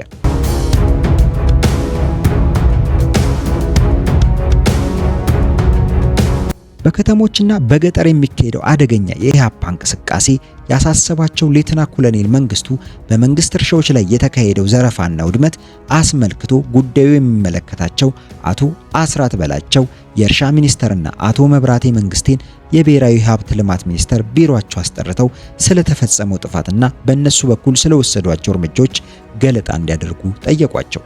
ሁለቱ ሚኒስተሮች በመንግስት እርሻዎች ላይ ስለተፈጸመው ውድመትና ስለተካሄደው ዘረፋ በዝርዝር የሚያውቁት ነገር ስላልነበረ ሌተና ኮሎኔል መንግስቱን የሚያረካ ገለጻ ለማድረግ ተሳናቸው። በጉዳዩ ላይ በስፋት ተነጋገሩ። በመጨረሻ ከሚኒስተሮቹ ጋር ውይይት ያካሄዱት ሌተና ኮሎኔል መንግስቱ ዝርዝሩን ባታውቁት እንኳን በጥቅል ጥፋት እየተፈጸመ መሆኑን ለምን እንድናውቅ አላደረጋችሁም? እናንተ በኃላፊነት ተቀምጣችሁ በእናንተ በኩል ማወቅ ሲገባን ጉዳዩ ከማይመለከታቸው ክፍሎች እንዴት ይነገረናል? ብለው በንዴት በመናገር አሰናበቷቸው። በማግስቱ ኃላፊነታቸውን ለመወጣት ካለመቻላቸውም በላይ ለተፈጸመው ጥፋት ተባባሪ ነበሩ ብለው ሁለቱ ሚኒስተሮች በቁጥጥር ስር እንዲውሉ አደረጉ። የሚኒስተሮቹ መታሰር እንደተሰማ በሁሉም ዘንድ ተቃውሞ ተቀሰቀሰ። በምንመራው መስሪያ ቤት ከቁጥጥራችን ውጪ በሆነ መንገድ ጥፋት ቢፈጸም መታሰር አለብን ወይ እያሉ ሚኒስተሮች ማጉረምረም ጀመሩ። የመቶ አለቃ አለማየሁና ሻምበል ሞገስ ወልደ ሚካኤል የሚኒስተሮቹ መታሰር ብቻ ሳይሆን የነሱ ስልጣን መደፈሩ በጣም አበሳጫቸው። ጄኔራል ተፈሪም በተመሳሳይ ምክንያት ተቆጡ። የቋሚ ኮሚቴው አባላትም ቅሬታቸውን አሰሙ። የሌተና ኮሎኔል መንግስቱን እርምጃ አንድም ሰው አልደግፈላቸው። ኮሎኔል መንግስቱ በጊዜያዊ ንዴትና በስሜት የወሰዱት እርምጃ ስለሆነ በአስቸኳይ የታሰሩት ይፈቱ የሚል ጥያቄ ከየአቅጣጫው ቀረበ። ኢህአፓ ገበሬዎችን፣ ወዛደሮችን፣ ተማሪዎችን እየቀሰቀሰ በኢኮኖሚ ተቋማትና በምርት ላይ የሚፈጸመውን አሻጥር መንግስት እንኳን ለመከላከል ለመክታት ባልቻለበት ሁኔታ በነበረበት ጊዜ መቆጣጠር ነበረባችሁ፣ ሳይውል ሳያድር ልታሳውቁ ይገባ ነበር ብሎ ሚኒስተሮቹ ማሰር ተገቢ አልነበረም ተባለ። ይህ ተገቢ ያልሆነ እርምጃም በሁሉም ዘንድ ቅሬታ አስከትሏል። ሁኔታው ቅሬታ በማሰማት ብቻ ተወስኖ አልቀረም። የነ አለማየሁ ቡድን ስልጣናቸውን ክልል አልፈው ሚኒስተሮቹን ያሰሩት ሌተና ኮሎኔል መንግስቱን በደርግ ቋሚ ኮሚቴ መጠየቅ አለባቸው የሚል ጠንካራ አቋም ያዙ። በመሆኑ በጥር 19 ቀን 1969 የቋሚ ኮሚቴው ስብሰባ ከሚነጋገርባቸው ጉዳዮች ውስጥ አንዱ ታስረው የነበሩትን ሚኒስተሮች አስመልክቶ ገለጻ ማዳመጥ የሚል አጀንዳ ተያዘ። በዕለቱ የቋሚ ኮሚቴው አባላት በምን ጉዳይ ላይ እንደሚነጋገሩ አውቀውና ተዘጋጅተው ነበር በስብሰባው አዳራሽ የተገኙት። የመቶ አለቃ አለማየሁ የአጀንዳውን ቅደም ተከተል በንባብ ካሰማ በኋላ ስብሰባውን የሚመሩት ጄኔራል ተፈሪ ታስረው የነበሩት ሚኒስተሮች ለምን እንደታሰሩ ሌተና ኮሎኔል መንግስቱ ለቋሚ ኮሚቴው ማብራሪያ እንዲሰጡ ጋበዟቸው። ይህንን ጉዳይ አስመልክቶ ንግግር እንዲደረግ በአጀንዳው ለምን እንደተያዘ በቂ ግንዛቤ ያላቸው ሌተና ኮሎኔል መንግስቱ ኢህአፓ በመንግስት እርሻዎችና በመንግስት ሀብት ላይ ስላካሄደው የጥፋት ዘመቻ በስፋት ገለጻ ካደረጉ በኋላ ኃላፊነቱ በቀጥታ የሚመለከታቸው ሚኒስትሮች ያን ያህል ከፍተኛ ጥፋት እየተፈጸመ እያለ ምንም እርምጃ ሳይወስዱ በዝምታ ከማለፋቸውን ባሻገር ለመንግስት ሳያሳውቁ ቀርተዋል። የተካሄደው ዘረፋና የተፈጸመው ውድመት ከፍተኛ ሆኖ ሳለ ሰምተው እንዳልሰማ አይተው እንዳላየ በመሆን በምን ቸገረኝነት አልፈውታል። ይህ ድርጊታቸው በቀጥታም ሆነ በተዘዋዋሪ መንገድ የኢህአፓ ተባባሪ መሆናቸውን የሚያረጋግጥ ሆኖ በማግኘቱ እንዲታሰሩ አድርጌያለሁ ብለው ገለጻቸውን አበቁ። ሌተና ኮሎኔል መንግስቱ ኃይለማርያም ገለጻቸውን እንዳበቁ የመቶ አለቃ አለማየሁ ለመናገር ከሊቀመንበሩ ፍቃድ እንኳን ሳይጠይቅ ሚኒስተሮቹ ያንተ አሽከር ወይም ገረድ አይደሉም እንደፈለክ የምታስራቸው ብሎ ንግግሩን በመጀመር ከፍ ዝቅ አድርጎ ሌተና ኮሎኔል መንግስቱ ኃይለማርያምን ዘለፋቸው።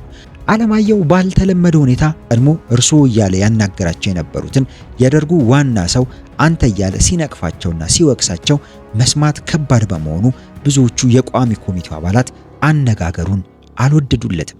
የመቶ አለቃ አለማየሁ ዘለፋ አይበቃ ይመስል ሻምበል ሞገስ ወልደ ሚካኤልም በተመሳሳይ ሁኔታ በሚኒስትሮቹ መታሰር የተሰማውን ቅሬታ ገለጸ። በመቀጠልም ጄኔራል ተፈሪ ከዚያም በፊት ተናግረውት በማያውቁት አኳኋን ባለስልጣን መሆናቸውን ለማሳወቅ በሚመስል መልኩ በስነ ስርዓት ደርግን መምራት መቻል አለብን፣ በስሜት እየተከፋፋን የምንወስደው እርምጃ ጉዳት ያስከትላል፣ ከዚህ አንጻር የሚኒስትሮቹ መታሰር አግባብ አይደለም፣ በመሆኑም ሊወገዝ ይገባል ሲሉ ሌተና ኮሎኔል መንግስቱ ኃይለማርያም ጣልቃ ገብተው እኛ እርሶን መርጠን ያመጣኑ ይመክሩናል፣ ይደግፉናል፣ ይረዱናል ብለን ነበር። አሁን ግን የዚችን የኢህአፓ አቋም ይዘው ከነርሱ ጋር ተሰልፈው ብለው ንግግራቸውን ሳይቋጩ ጄኔራል ተፈሪ ጣልቃ ገብተው ምን ይቺ ትላለ ውሃ እያሰኘች አሉ። ሌተና ኮሎኔል መንግስቱ በጣም የመናደድና የመቆጣት ስሜታቸውን ተቆጣጥረው ዝምታን መረጡ።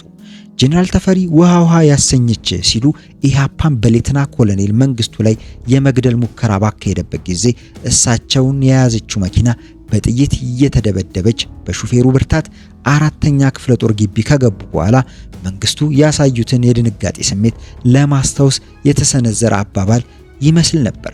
ውዝግቡና ጭቅጭቁ በስፋት ከተካሄደ በኋላ በመጨረሻ ሁለቱ ሚኒስትሮች እንዲፈቱ ተወሰነ። በዚህ ቀን እነ አለማየሁ ለሌተና ኮሎኔል መንግስቱ ጥሩ ማስጠንቀቂያ ሰጧቸው። የወሳኝነት ስልጣናቸውን አሳጥተው በሰላም ለመኖር እንኳን እንደማይፈቀድላቸው ጠቆሟቸው። ከአንድ ወር በፊት በደርግ ጠቅላላ ስብሰባ የግለሰብ አምባገነንነትን መክታት አለብን ብለው የደርግ አባላትን በመቀስቀስ ስልጣን የተከፋፈሉት የኢህአፓ አባላትና ደጋፊዎች የጊዜ ጉዳይ ካልሆነ በስተቀር ሌተና ኮሎኔል መንግስቱንና ተከታዮቻቸውን ከማጥፋት እንደማይመለሱ በግልጽ ታየ። ምናልባትም ሳይቀድሙኝ መቅደም አለብኝ ብለው ሌተና ኮሎኔል መንግስቱ ውሳኔ ላይ የደረሱት ከዚህ የቋሚ ኮሚቴው ስብሰባ በኋላ ይመስላል።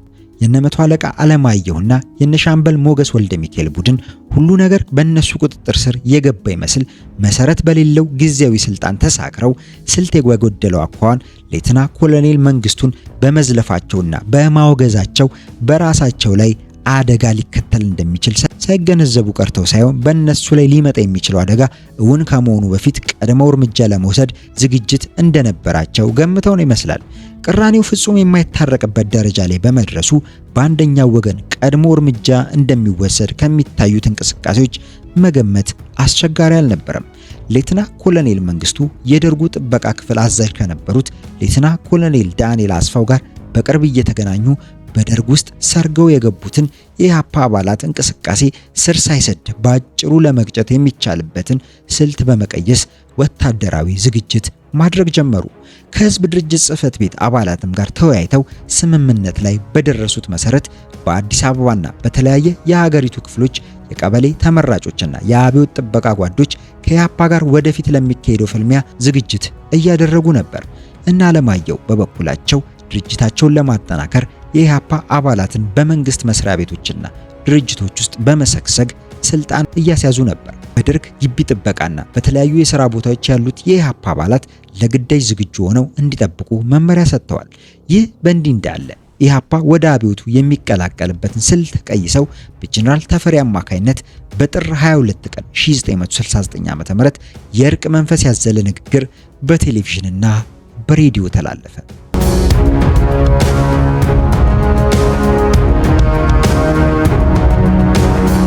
ጀነራል ተፈሪ በንቲ በቴሌቪዥን ቀርበው ለህዝብ ባሰሙት ንግግራቸው ለኢትዮጵያ አብዮት መሰረታዊ ጠላቶች ፊውዳሊዝም፣ ኢምፔሪያሊዝም እና ቢሮክራሲያዊ ካፒታሊዝም እንደሆኑ በመጥቀስ የሱዳንና የሶማሊያ መንግስታት እነዚህ ኃይሎች በሚሰጧቸው ፖለቲካዊና ኢኮኖሚያዊ ድጋፍ ተጠናክረው የኢትዮጵያን አብዮት ለመቀልበስና የህዝቡን አንድነት ለማናጋት እየተንቀሳቀሱ መሆናቸውን ገለጹ። ይህ አባባላቸው የኢትዮጵያ አብዮት በአደጋ ላይ የጣለው የውስጥ ተቃዋሚ ነው ከሚለው የአብዮቱ ወገኖች አቋም ጋር ተጻራሪ ነበር። ጄኔራሉ ሰፊ ንግግራቸውን ሲደመድሙ አብዮቱ በአሸናፊነት እንዲወጣ ጸረ ኢምፔሪያሊስት፣ ጸረ ፊውዳልና ጸረ ቢሮክራሲያዊ ካፒታሊዝም ኃይሎች ሁሉ የጋራ ግንባር ፈጥረው እንዲታገሉ ጥሪ ያደረጉ። በዚህ አይነት ሁሉም የፖለቲካ ድርጅት የጋራ ግንባር እንዲፈጥር በደርጉ ሊቀመንበር ጥሪ መደረጉ አዲስና ለየት ያለ የፖለቲካ አቋም መውሰዱን በግልጽ አሳየ። በኢማሌዲህ ድርጅት ዙሪያ የተሰባሰቡት የፖለቲካ ድርጅቶች ከኢህአፓ ጋር ግንባር ለመፍጠር ዝግጁ ስላልነበሩ ሊቀመንበር ተፈሪ ያደረጉት ጥሪ በምን አይነት ዘዴ መቃወም እንዳለባቸው ሌሊቱን ተሰብስበው አቋም ወሰዱ። በማግስቱ የሊቀመንበር ተፈሪን ጥሪ በመደገፍ በአብዮት አደባባይ ስብሰባ እንደሚደረግ ስለታወቀ አባሎቻቸውና ደጋፊዎቻቸው በነቂስ በአደባባዩ ተገኝተው ከኢህአፓ ጋር እርቅ እንዲደረግ ጄኔራል ተፈሪ በንቲ ያደረጉት ጥሪን በመቃወም አቋማቸውን በይፋ ለመግለጽ ተስማሙ። በጥር 23 የሱዳን መንግስት የኢትዮጵያን አንድነት ለማናጋትና አብዮቱን ለመቀልበስ የሚያካሂደውን ጸረ ኢትዮጵያ እንቅስቃሴ ለመቃወም እነ መቶ አለቃ አለማየሁ በጠሩት ህዝባዊ ስብሰባ ላይ ሀገር ወዳዱ ህዝብ ወጥቶ አደባባዩን አጥለቀለቀው። በዚህ ህዝባዊ ስብሰባ የሜሶንና የኢህአፓ አባላት የራሳቸውን አቋም ለማንጸባረቅ በብዛት ተገኙ። ጄኔራል ተፈሪ በንቲ የሀገር ልብስ ለብሰው ሻምበል ሞገስ ከቀኝ የመቶ አለቃ አለማየሁን ከግራ አድርገው ከተወሰኑ የደርግ አባላት ጋር በመሆን በአብዮት አደባባይ በተዘጋጀው መድረክ ላይ ተሰየሙ። የርዕሰ ብሔርነቱን ስልጣን የተነጠቁት ሌተና ኮሎኔል መንግስቱ ቅሬታቸውን ለመግለጽ በአደባባዩ ሳይገኙ ቀሩ። ይህ ህዝባዊ ስብሰባ የተጠራው ኢምፔሪያሊስቶችና የጎረቤት ሀገሮች የሚያካሂዱትን ጸረ ኢትዮጵያ እንቅስቃሴ ለመቃወም ብቻ ሳይሆን ስልጣን በማን እጅ ውስጥ እንዳለች ለኢትዮጵያ ህዝብና ለዓለም ህብረተሰብ ጭምር ለማሳየት ነበር።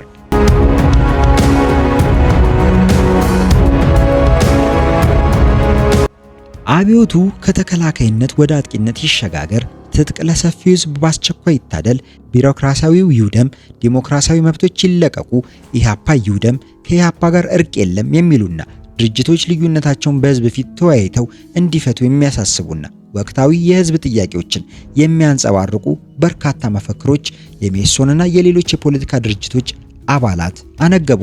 ሜሶን ድርጅታዊ ጥንካሬውን ለማሳየት ቆርጦ የተነሳ ይመስላል።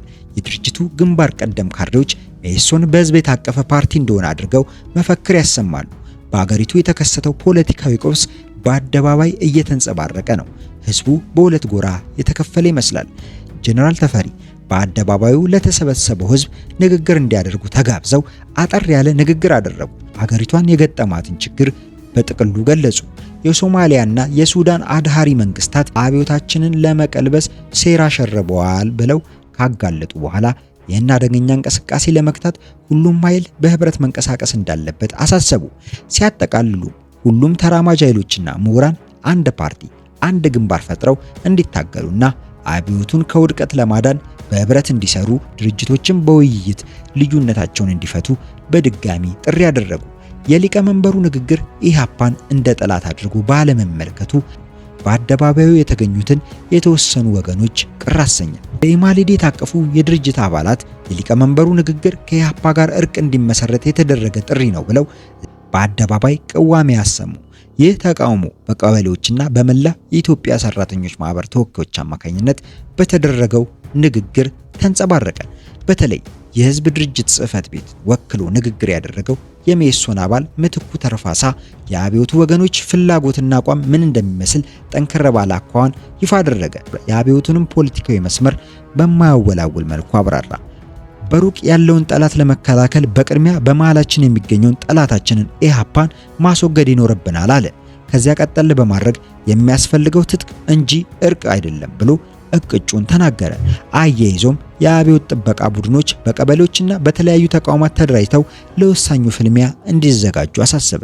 እና አለማየሁ በደርግ ውስጥ ያካሄዱት ሰላማዊ መፈንቅለ መንግስት በህዝብ ዘንድ ተቀባይነት ያስገኝልናል ብለው የጠሩት ህዝባዊ ስብሰባ ተቃራኒ ውጤት አሳየ። መኢሶን ቀስቅሶ ወደ አደባባይ ለወጣው ህዝብ አቋሙን ለማሳወቅ ጥሩ አጋጣሚ ስለተፈጠረለት ተጠቀመበት። መኢሶን በቀላሉ የማይታይ ኃይል እንደሆነም አሳየ። በአደባባይ የታየው የተቃውሞ እንቅስቃሴ የነ አለማየሁን ቡድን ሲያሳስብና ስጋት ላይ ሲጥል ሌተና ኮሎኔል መንግስቱንና ደጋፊዎቻቸውን ያበረታታና የልብ የሰጠ ሆነ። ይህም ሆኖ ከሁለቱም ወገኖች ያልወገኑ አንዳንድ ሰዎች ፍጥጫው ወደ መጠፋፋት ሊሸጋገር ይችል ይሆናል የሚል ስጋታቸውን ከመግለጽ አልተቆጠቡ። በአብዮት አደባባይ ከፍተኛ ህዝብ ስብሰባ ከተደረገና ሁለቱም ወገኖች አቋማቸውን በይፋ ካሳወቁ በኋላ የፖለቲካ ውጥረቱ እየከረረ መጣ። የኢማሌዲ አባል ድርጅቶች በተለይ መኢሶን ኢሃፓ አባላቱን አስታጥቆ ባንዳዎችን ከትምህርት ቤት አጸዳለሁ ብሎ የሚያካሄደውን አደገኛ እንቅስቃሴ አመቺ በሆነ መንገድ ሁሉ ለመክታት ተንቀሳቀሰ። ኢሃፓ በከፍተኛ ሁለተኛ ደረጃ ትምህርት ቤቶች ሲያካሄድ የነበረውን አይነት ሽብብር በአዲስ አበባ ዩኒቨርሲቲም ለመፈጸም እቅድ አወጣ። ጥር 25 ቀን 1969 ዓ.ም የዩኒቨርሲቲው ተማሪዎች ትምህርትን አስመልክቶ ለመወያየት በሚል ሽፋን እንዲሰበሰቡ አደረገ። ይሁን እንጂ ትምህርት ሽፋንን አድርጎ የተጠራው ስብሰባ ኢሃፓ ባንዳ የሚላቸውን ተማሪዎች ለማውገዝ፣ ለመስደብ፣ ለመደብደብና ለመግደል ያዘጋጀው መድረክ መሆኑን መኢሶን ስብሰባው ከመካሄዱ በፊት ደረሰበት። ከዚህ ዕለት በፊት ለበርካታ ቀናት በአባላቱና በደጋፊዎች ላይ በየትምህርት ቤቶች ሲፈጸምባቸው የነበረውን ግፍ ለመቋቋም ምንም ሙከራ ያላደረገው መኢሶን ቀደም ባሉት ወራት አባላቱ ለግል ደህንነታቸው መጠበቂያ ተብሎ የተሰጣቸውን የጦር መሳሪያ ለተወሰኑ አባሎቹ በድብቅ አስታጥቆ በዩኒቨርሲቲው አዳራሽ እንዲገኙ አደረገ። የኢሃፓ ወጣት ሊግ አባላትም የሚመሩትን ስብሰባ በተለያዩ ትምህርት ነክ ጉዳዮች ላይ እንወያያለን ብለው ከፈቱ። ለጥቂት ጊዜ ያህል በቀረበው ርዕስ ላይ ውይይት ለማድረግ ሞክረው ቀስ በቀስ ወደ ፖለቲካ ውይይት ለወጡት። መንግስትና የህዝብ ድርጅትን ለማውገዝም ጀመሩ። ከስብሰባው መሃል አንዳንድ ተናጋሪዎች እየተነሱ ባንዳዎች፣ ፌዲስቶች እያሉ ውግዘቱን፣ ስድቡን አጧጧፉት። ከማውገዝና ከመሳደብ ባሻገር መገደል አለባቸው ወደሚል ቅስቀሳም ተሸጋገሩ። ሁኔታው በጣም አስጊና አሳሳቢ ሆነ። በነቂስ የሚያውቃቸውን የመኢሶን አባላትና ደጋፊዎችን እያነቁ ለመግደል ወይም ለመደብደብ መመሪያ ተሰጣቸው። የኢሃፓ ነፍሰ ገዳዮች አቆብቁቦ ተነሱ። ይህ በሚሆንበት ጊዜ መኢሶን አስታጥቆ ያስገባቸው ወጣቶች ከተቀመጡበት በመነሳት በመሰላቸው ኢላማ ላይ የተኩስ ርምታ ከፈቱ።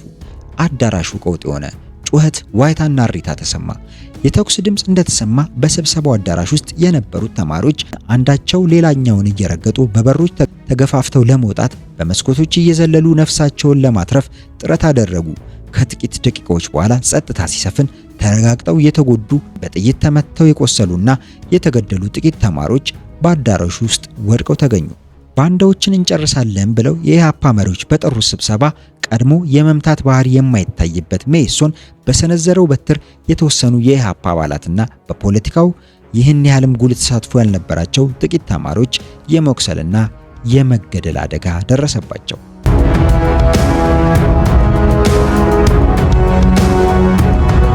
ይህ አሳዛኝ ክስተት ከተከሰተ በኋላ ከዚህ በፊት በየትምህርት ቤቶቹ ኢሃፓ ባንዳዎች እያለ በርካታ ተማሪዎችን ሲደበድብና ሲገድል ምንም ያልተናገሩት አለማየሁና ሞገስ ድምጻቸውን ከፍ በማድረግ በዩኒቨርሲቲው ግቢ ውስጥ እልቂት ተፈጸመ እያሉ መናገር ጀመሩ። ጄኔራል ተፈሪ ሌተና ኮሎኔል መንግስቱን ካድሬዎችን እየላክ ህፃናትን ማስጨረስ ብታቆም ይሻላል ብለው ወቀሳ ሰነዘሩባቸው። በኃላፊነትም እንደሚያስጠይቃቸው ነገራቸው። ይህ ክስተት በሁለቱ ጎራ መካከል የተፈጠረውን ፍጥጫ ይበልጥ አከረረው። በደርግ ግቢ ውጥረቱ በጉልህ ታየ። ማን ምን እርምጃ መቼ እንደሚወስድ ማወቅ ባይቻልም በቅርብ ቀን ውስጥ አንድ አስከፊ ድርጊት ይፈጸማል የሚል ግምት ብዙ ሰዎች ወሰዱ። ጥር 26 ቀን 1969 ዓ.ም ደረሰ። ይህ ቀን በኢትዮጵያ አብዮት ሂደት ወሳኝ እርምጃ የተወሰደበት ቀን ነው ማለት ይቻላል።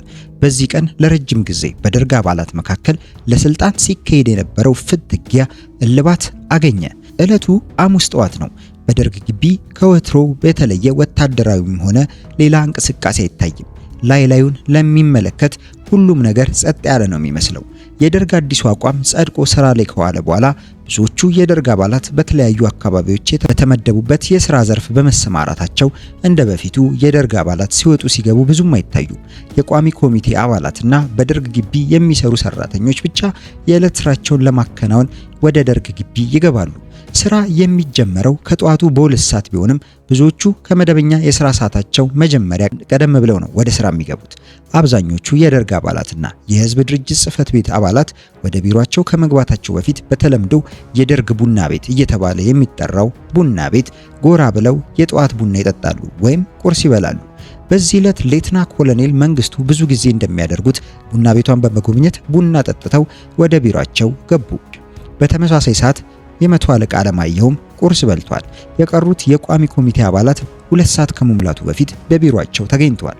በዕለቱ የቋሚ ኮሚቴ ስብሰባ በ3 ሰዓት እንደሚጀመር በጥር 25 ቀን ለሁሉም የቋሚ ኮሚቴ አባላት ተነግሮ ስለነበር በቢሮአቸው አንዳንድ ስራ እያከናወኑ የሰዓቱ መድረስ ይጠባበቃሉ። አጀንዳው የእድገት በህብረት የእውቀትና የሥራ ዘመቻ ሪፖርት ማዳመጥና ወደፊት ዘመቻው በምን አኳኋን ሊቀጥል እንደሚችል ተጠንቶ የቀረበውን ሐሳብ በመመልከት ውሳኔ መስጠት እንደሆነም ተነግሯቸዋል። በጀት ለመመደብ እንዲቻል የእድገት በህብረት ዘመቻ ይቀጥል ወይም አይቀጥል የሚለው የቋሚ ኮሚቴ ውሳኔ በአስቸኳይ መገኘት ስላለበት ኮሚቴው በአጀንዳነት ይዞ ሊወያይበት ይገባል ብለው ሌተና ኮሎኔል መንግስቱ ለጄኔራል ተፈሪ ለመቶ አለቃ አለማየሁ በማስረዳት ያስያዙት አጀንዳ ነው። ሻምበል ፍቅረ ስላሴ ይግደረስ የእድገት በህብረት ዘመቻ መምሪያ ኃላፊ ሆኖ ከተመደበ በኋላ ሙሉ ቀን ሊያከናውነው የሚችለው በቂ ስራ ባይኖርም በጠዋት ቢሮ እየገባ የእድገት በህብረት ዘመቻ በተካሄደባቸው 2 ዓመታት ውስጥ የተከናወኑ ተግባራትን ይመረምራል። የተካሄዱ በርካታ ጥናቶችንም ይገመግማል። በጥር 26 ቀን እንደማንኛውም ቀን በጠዋት ስራ ገብቶ አንዳንድ ወረቀቶችን እያገላበጠ እያለ በ2 ሰዓት ገደማ ከደርግ ጽህፈት ቤት ስልክ ይደወላል። ስልኩን ጸሐፊው አንስታ ሃሎ ስትል ሊቀመንበር መንግስቱ ሊያነጋግራቸው ይፈልጋሉ ብሎ ልዩ ጸሐፊያቸው መንግስቱ ገመቹ እንደተናገረ ጸሐፊዋ መስመሩን ለሻምበል ፍቅረ ስላሴ በማስተላለፍ ከሌተና ኮሎኔል መንግስቱ ጋር ታገናኛቸዋለች። ሰላምታ ከተለዋወጡ በኋላ ስማ ፍቅረ ስላሴ፣ ዛሬ ቋሚ ኮሚቴው የእድገት በህብረት ዘመቻን አስመልክቶ ውይይት ስለሚያካሄድ ከ3 ሰዓት ቀደም ብለ ከዚህ በፊት የተዘጋጀውን ሪፖርትና ጥናት ይዘ በስብሰባው እንድትገኝ፣ ይህን ያህልም በዝርዝር ስለማንወያይ ገለጻ የሚያደርጉ ሌሎች ባለሙያዎችን ይዘ መምጣት አያስፈልግም ብለው መመሪያ ከሰጡት በኋላ ስልኩን ዘጉት። ሻምበል ፍቅረ ስላሴን በትዕዛዙ መሰረት ቀደም ብሎ የተዘጋጁትን ሪፖርቶች ሰበሰበ። በአጭር ጊዜ የገለጻ ቀደም ተከተል አውጥቶ ለ3 ሰዓት ሩብ ጉዳይ ገደማ በደርግ ግቢ በቋሚ ኮሚቴው የስብሰባ አዳራሽ ውጭ ቆሞ የቋሚ ኮሚቴው አባላት ጠቅልለው እስኪገቡ ድረስ ይጠብቅ ጀመር። የቋሚ ኮሚቴ አባላት የወታደር ልብስ እንደለበሱ ወደ አዳራሽ መግባት ጀመሩ። በቋሚ ኮሚቴው አባላት ፊት ላይ ምንም የተለየ ስሜት አይነበብም። ሁሉም ደስተኛ ይመስላሉ። ፈገግታ ይታይባቸዋል። ሰላምታ ይለዋወጣሉ። ትከሻና ጀርባቸውን መታመታ ይደራረጋሉ። ተቀያይመው ሰላምታ ያልተለዋወጡም ነበሩ።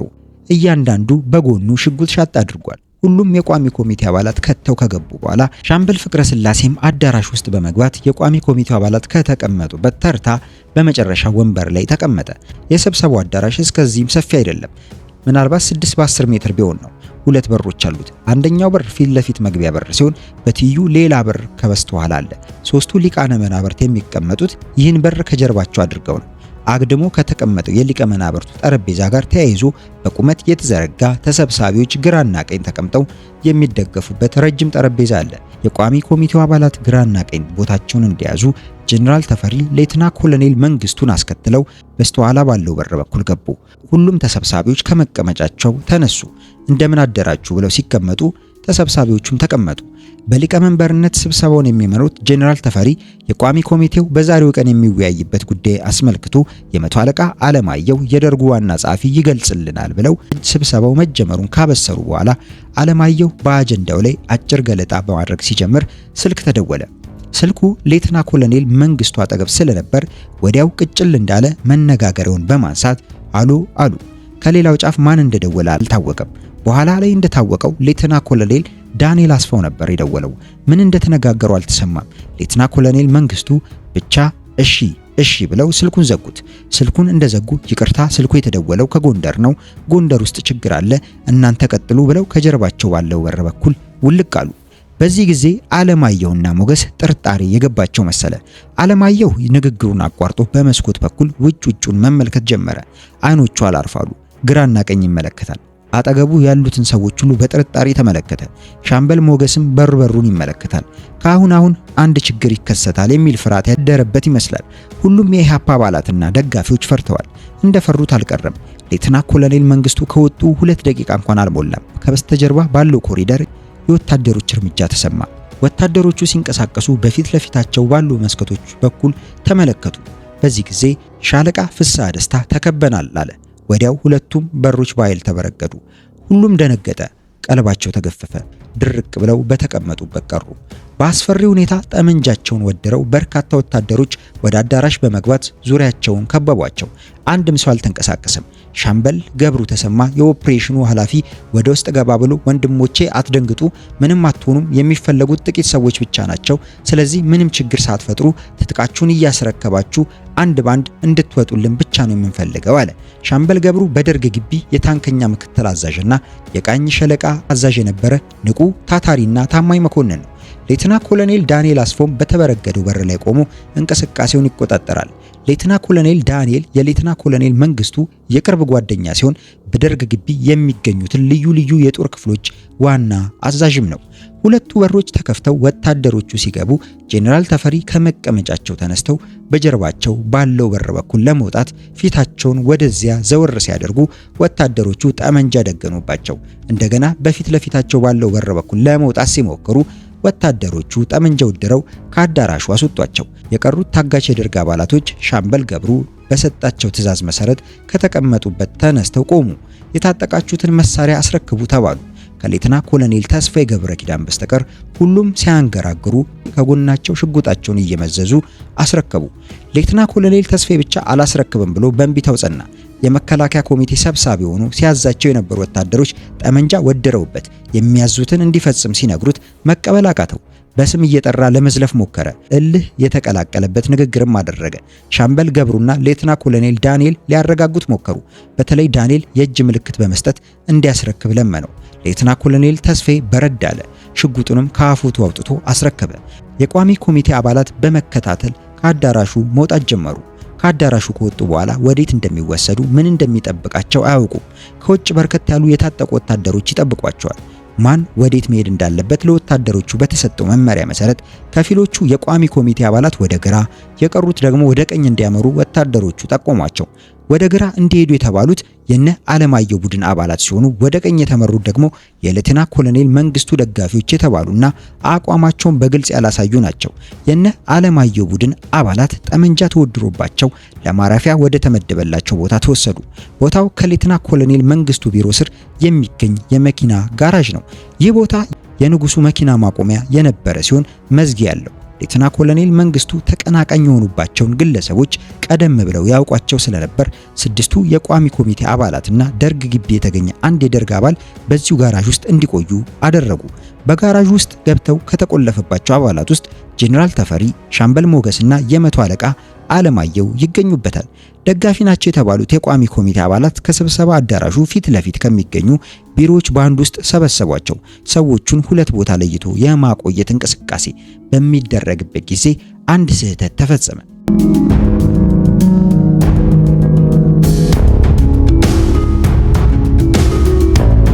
ከቋሚ ኮሚቴ አባላት ውስጥ እነማን ወደ ግራ እነማን ደግሞ ወደ ቀኝ ተለይተው እንዲሄዱ የስም ዝርዝራቸው የሚያስፈጽሙት ወታደሮች ተሰጥቷል። የስም ዝርዝሩን አዘጋጅተው የሰጡት ሌተና ኮሎኔል መንግስቱ ከቋሚ ኮሚቴ አባላት ውጪ ሌላ ሰው በስብሰባው አዳራሽ እንደሚገኝ ዘንግተው ሻምበል ፍቅረ ስላሴ ወግደረስን ስም አልሰጡም። ወደ የትኛው አቅጣጫ መመራት እንዳለበት በቃል እንኳን አላሳወቁትም። ሻምበል ፍቅረ ስላሴ የቋሚ ኮሚቴው አባል ስላልነበረ ከአዳራሹ ውጡ በተባለበት ጊዜ ወደ ኋላ ቆይቶ ሁሉም ከወጡ በኋላ ነበር የወጣው። ወታደሮቹ በዝርዝራቸው ውስጥ ያልተጠቀሰ ሰው ሲቀርባቸው በጥርፊያና ባለመመዛዘን ወደ ግራ ማለትም እና አለማየሁ ወደ ሄዱበት አቅጣጫ መሩ። ሻለቃ ፍቅረ ስላሴ በወታደሮቹ ተከቦ በተዘጋው ጋራዥ አጠገብ ደረሰ። ወታደሮቹ እዚህ ቁም ብለው ትልቁን የጋራዥ መዝጊያ ከፈት አደረጉና ግባ አሉት። ወዲያ ውስጥ ሲመለከት ቀደም ብሎ የፖለቲካ ተቀናቃኞቹን ተመለከተ። ግራ የሚያጋባና የሚያስደነግጥ ሁኔታ ገጠመው። እንዴት ሊሆን ይችላል እያለ በመገረም ከሰዎቹ ጋር ተቀላቀለ። አለማየሁ በጣም ያለቅሳል። በሩ እስኪዘጋ ድረስ እናንተ ወታደሮች ለሀገራችንና ለሕዝባችን በሰራ ነው በእኛ ላይ ጠመንጃችሁን እንዳታዞሩ እያለ ድምፁን ከፍ በማድረግ ወታደሮቹን ይማጠናል። ይህን ያህልም ያዳመጠው ያለ አይመስልም። መዝጊያውን በኃይል ተከረቸመ። በሩ ክፍተትና ቀዳዳዎች ስለነበሩት ደብዘዝ ያለ ቢሆንም ለመተያየት ያህል የሚያበቃ ብርሃን ይገባል። ሻለቃ ፍቅረ ስላሴ ሁሉንም አንድ ባንድ ተመለከተ። አንዳቸውም አላናገሩትም። እርስ በርሳቸውም አይነጋገሩም። ሞት እንደሚጠብቃቸው በመገመት ይመስላል በጭንቀት ተውጠዋል። ስለ ቤተሰባቸው፣ ስለ ልጆቻቸው እንደሚያስቡ መገመት አያስቸግርም። ፊታቸው ኮስተር ብሎ ሐዘን ተሰምቷቸዋል። እንባም የሚወርዳቸው አሉ። ጄኔራል ተፈሪ ወደ ግድግዳው ፊታቸውን አዙሮ ቆመዋል። ሻምበል ሞገስም ፊቱን አኮሳትሮና እጆቹንም አጣምሮ ጣራጣሪውን ይመለከታል። በአጠቃላይ ሁሉም በሐዘንና በትካዜ ተውጠው የሚመጣውን ሁኔታ ብቻ ይጠባበቃሉ። ሻለቃ ፍቅረ ስላሴ በሩ ከተዘጋበት በኋላ በሩን እየተመለከተ እንዴት ይሆናል አንድ ስህተት መፈጸም አለበት እያለ ለራሱ ያወራል። ፍርሃትም ጭንቀትም አድሮበታል። በትክክል እንደገመተው ስህተት ተፈጽሞ ኖሮ ከጥቂት ደቂቃዎች በኋላ ተከርችሞ የነበረው መዝጊያ ተበረገደ። ሌተና ኮሎኔል ዳንኤል አስፋው እየተጣደፈ መጣ። ትንፋሹ ቁርጥ ይላል። ትኩር ብሎ ወደ ውስጥ እየተመለከተ ሻምበል ፍቅረ ስላሴ እዚህ ማና መጣ? በልብ አስቸኳይ ውጣ አለ በእጁ ምልክት እያሳየ። በዚህ ጊዜ ሻምበል ፍቅረ ስላሴ የእፎይታ ትንፋሽ ተንፍሶ ለመጨረሻ ጊዜ የታገቱትን ሰዎች ወደ ኋላ መለስ ብሎ በመመልከት ከጋራዡ ወጣ። ወዲያውም መዝጊያው ተከረቸመ። ሻለቃ ፍቅረ ስላሴው ድረስ ከተዘጋበት በኋላ እንዴት ሊወጣ ቻለ የሚለው ፍቅረ ስላሴ ከሌተና ኮሎኔል መንግስቱ ጎን ተሰልፈው ሲታገል እንደነበር የሚያውቁ የሌተና ኮሎኔል መንግስቱ አጃቢዎች ስህተት መፈጸሙ ተገንዝበው ኖሮ ለሌተና ኮሎኔል ዳንኤል ተናገሩ። ሌተና ኮሎኔል ዳንኤልም ደንግጦ እንኳን ነገራችሁኝ ከፍተኛ ጥፋት ሊፈጸም ነበር ብሎ ሻለቃ ፍቅረ ስላሴ ወደ ተዘጋበት ጋራዥ ሮጦ በመሄድ ከሞት አዳነው። ይህ ሁኔታ ከተፈጸመ ጥቂት ደቂቃዎች ብቻ ናቸው ያለፉት። ቀንደኛ የኢሃፓ ደጋፊዎችና የሌተና ኮሎኔል መንግስቱ ባለጋራዎች ናቸው የተባሉት 7ቱ የደርግ አባላት ብቻ በጋራዥ ውስጥ መገኘታቸው እንደተረጋገጠ ድምጽ የሚያፍን መሳሪያ በተጠመደባቸው ጠመንጃዎች መገደላቸው ታወቀ። በዚያን ዕለት የተገደሉት አባላት ብርጋዴር ጀነራል ተፈሪ በንቲ የደርግ ሊቀመንበር፣ የመቶ አለቃ አለማየሁ ኃይሌ የደርግ ዋና ጸሐፊ፣ ሻምበል ሞገስ ወልደ ሚካኤል የውጭ ጉዳይና የህዝብ ማደራጃ ዘርፍ ኃላፊ፣ የ10 አለቃ ኃይሉ በላይ የውጭ ጉዳይ የህዝብ ማደራጃ ዘርፍ ምክትል ኃላፊ፣ ሌተና ኮሎኔል አስራት ደስታ የማስታወቂያ ጉዳይ ምክትል ኃላፊ፣ ሌተና ኮሎኔል ህሩይ ኃይለ ስላሴ የህዝብ ደህንነት መረጃ ዘርፍ ኃላፊ፣ ሻምበል ተፈራ ደነቀ የደርግ አባል ናቸው።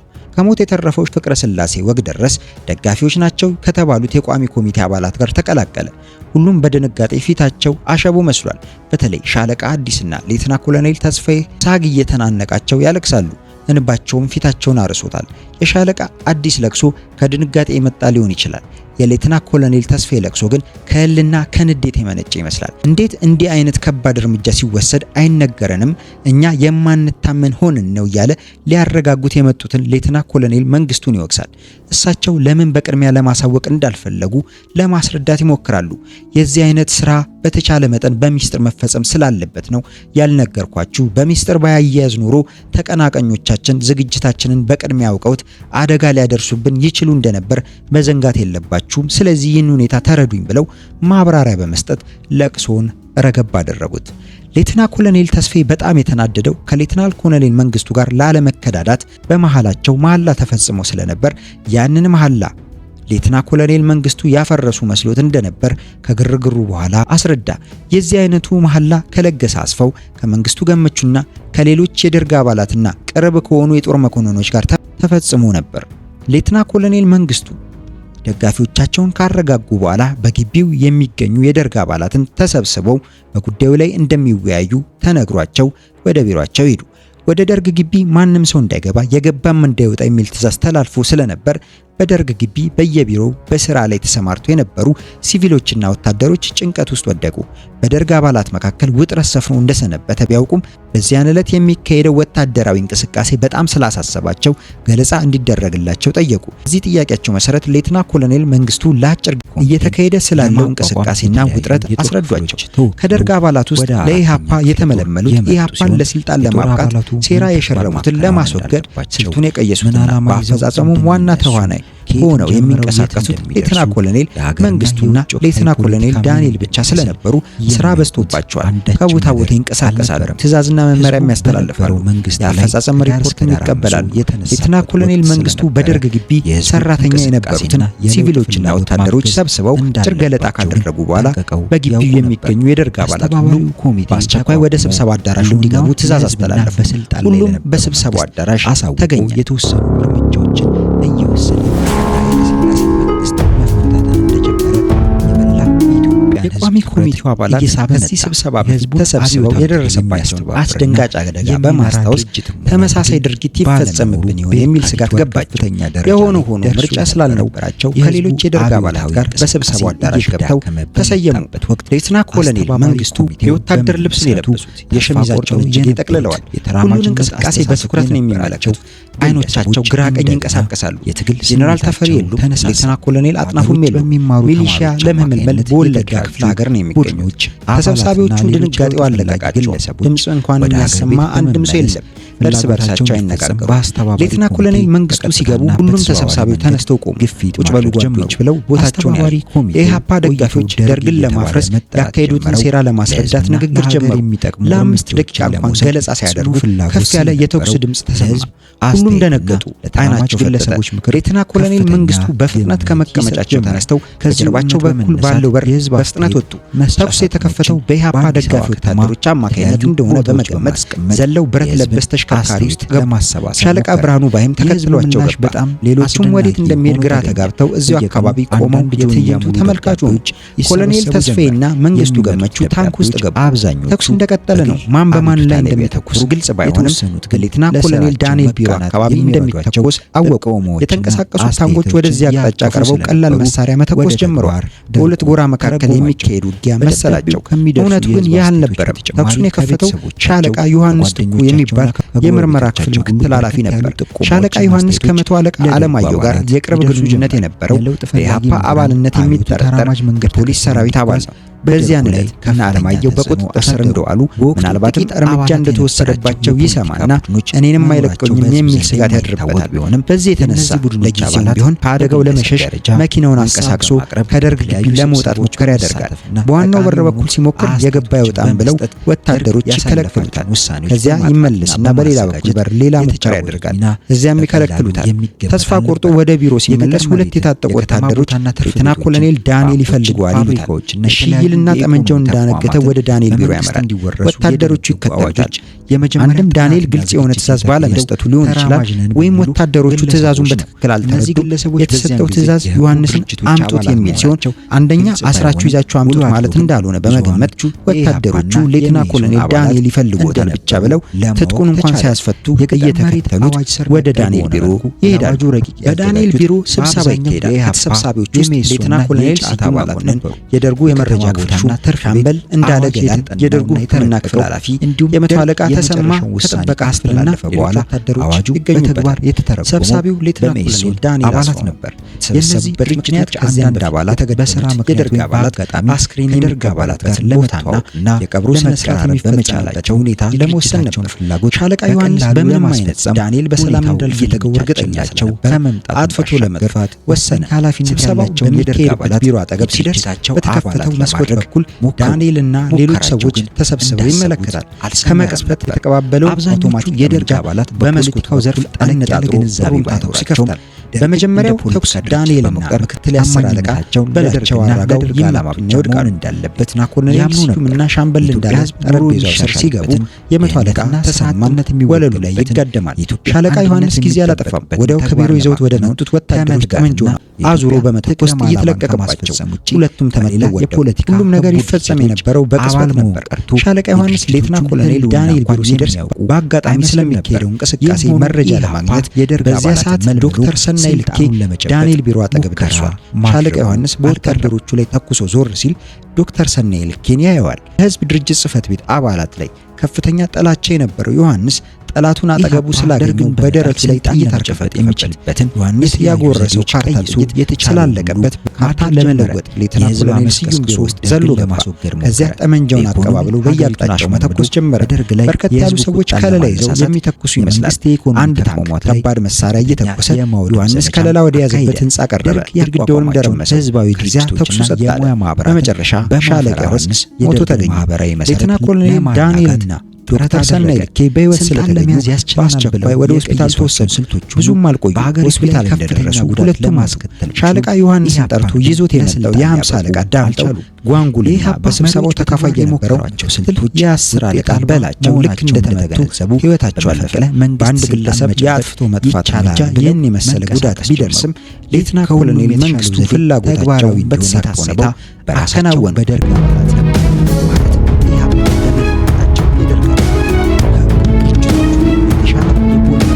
ሻለቃ ዮሐንስ በግንዛቤ አላቸው ምክንያት ድብልቅ የደርግ አባላት ጋብ ካለና ሁሉም ነገር በቁጥጥር ስር ከዋለ በኋላ አካባቢው የተገኙ የደርግ አባላት ወደ ስብሰባው አዳራሽ እንዲገቡ ታዘዙ። ተሰብሳቢዎቻቸው ደንግጠዋል።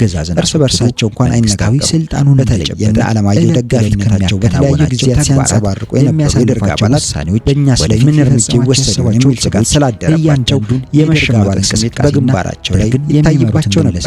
ሌተና ኮሎኔል መንግስቱ ወደ አዳራሹ ሲገቡ ከመቀመጫ ተነስተው ተቀበሏቸው። የተረጋጉ ይመስላሉ። አባላት ከወትሮ ይበልጥ ተኮሳትረዋል። ፊታቸው አስፈሪ ነው። የወሰዱትን እርምጃ ስለሚታወቅ ትኩር ብለው አይናቸውን የመመልከት ድፍረት ወሰኑ። ተሰብሳቢ ወጣ። ኮሎኔል መንግስቱ ቁጭ በሉ ብለው ቦታቸውን እንዲያዙ ሁሉንም ገርመመው ተመለከቱ። ከዚያም በእለቱ ስለተፈጸመው ድርጊት ምክንያት መነሻ አጠረባለ አባልነት ገለጣ ካደረጉላቸው የደርግ አባላት ውስጥ የሚቀጥለው ተግባራቸው ምን ሊሆን እንደሚገባ ማብራሪያ ይሆናል ተብሎ የተገለጸ ለህዝብ የሚተላለፈውን መግለጫ ይዘን ማሳወቅ ሀገር ውስጥና ከአዲስ አበባ ውጭ በውጭ ሀገር በስራ ምክንያት ወይም በትምህርት የሚገኙ የደርግ አባላት በአስቸኳይ ወደ አዲስ አበባ እንዲመለሱ ትእዛዝ ማስተላለፋቸውንም ገለጹ።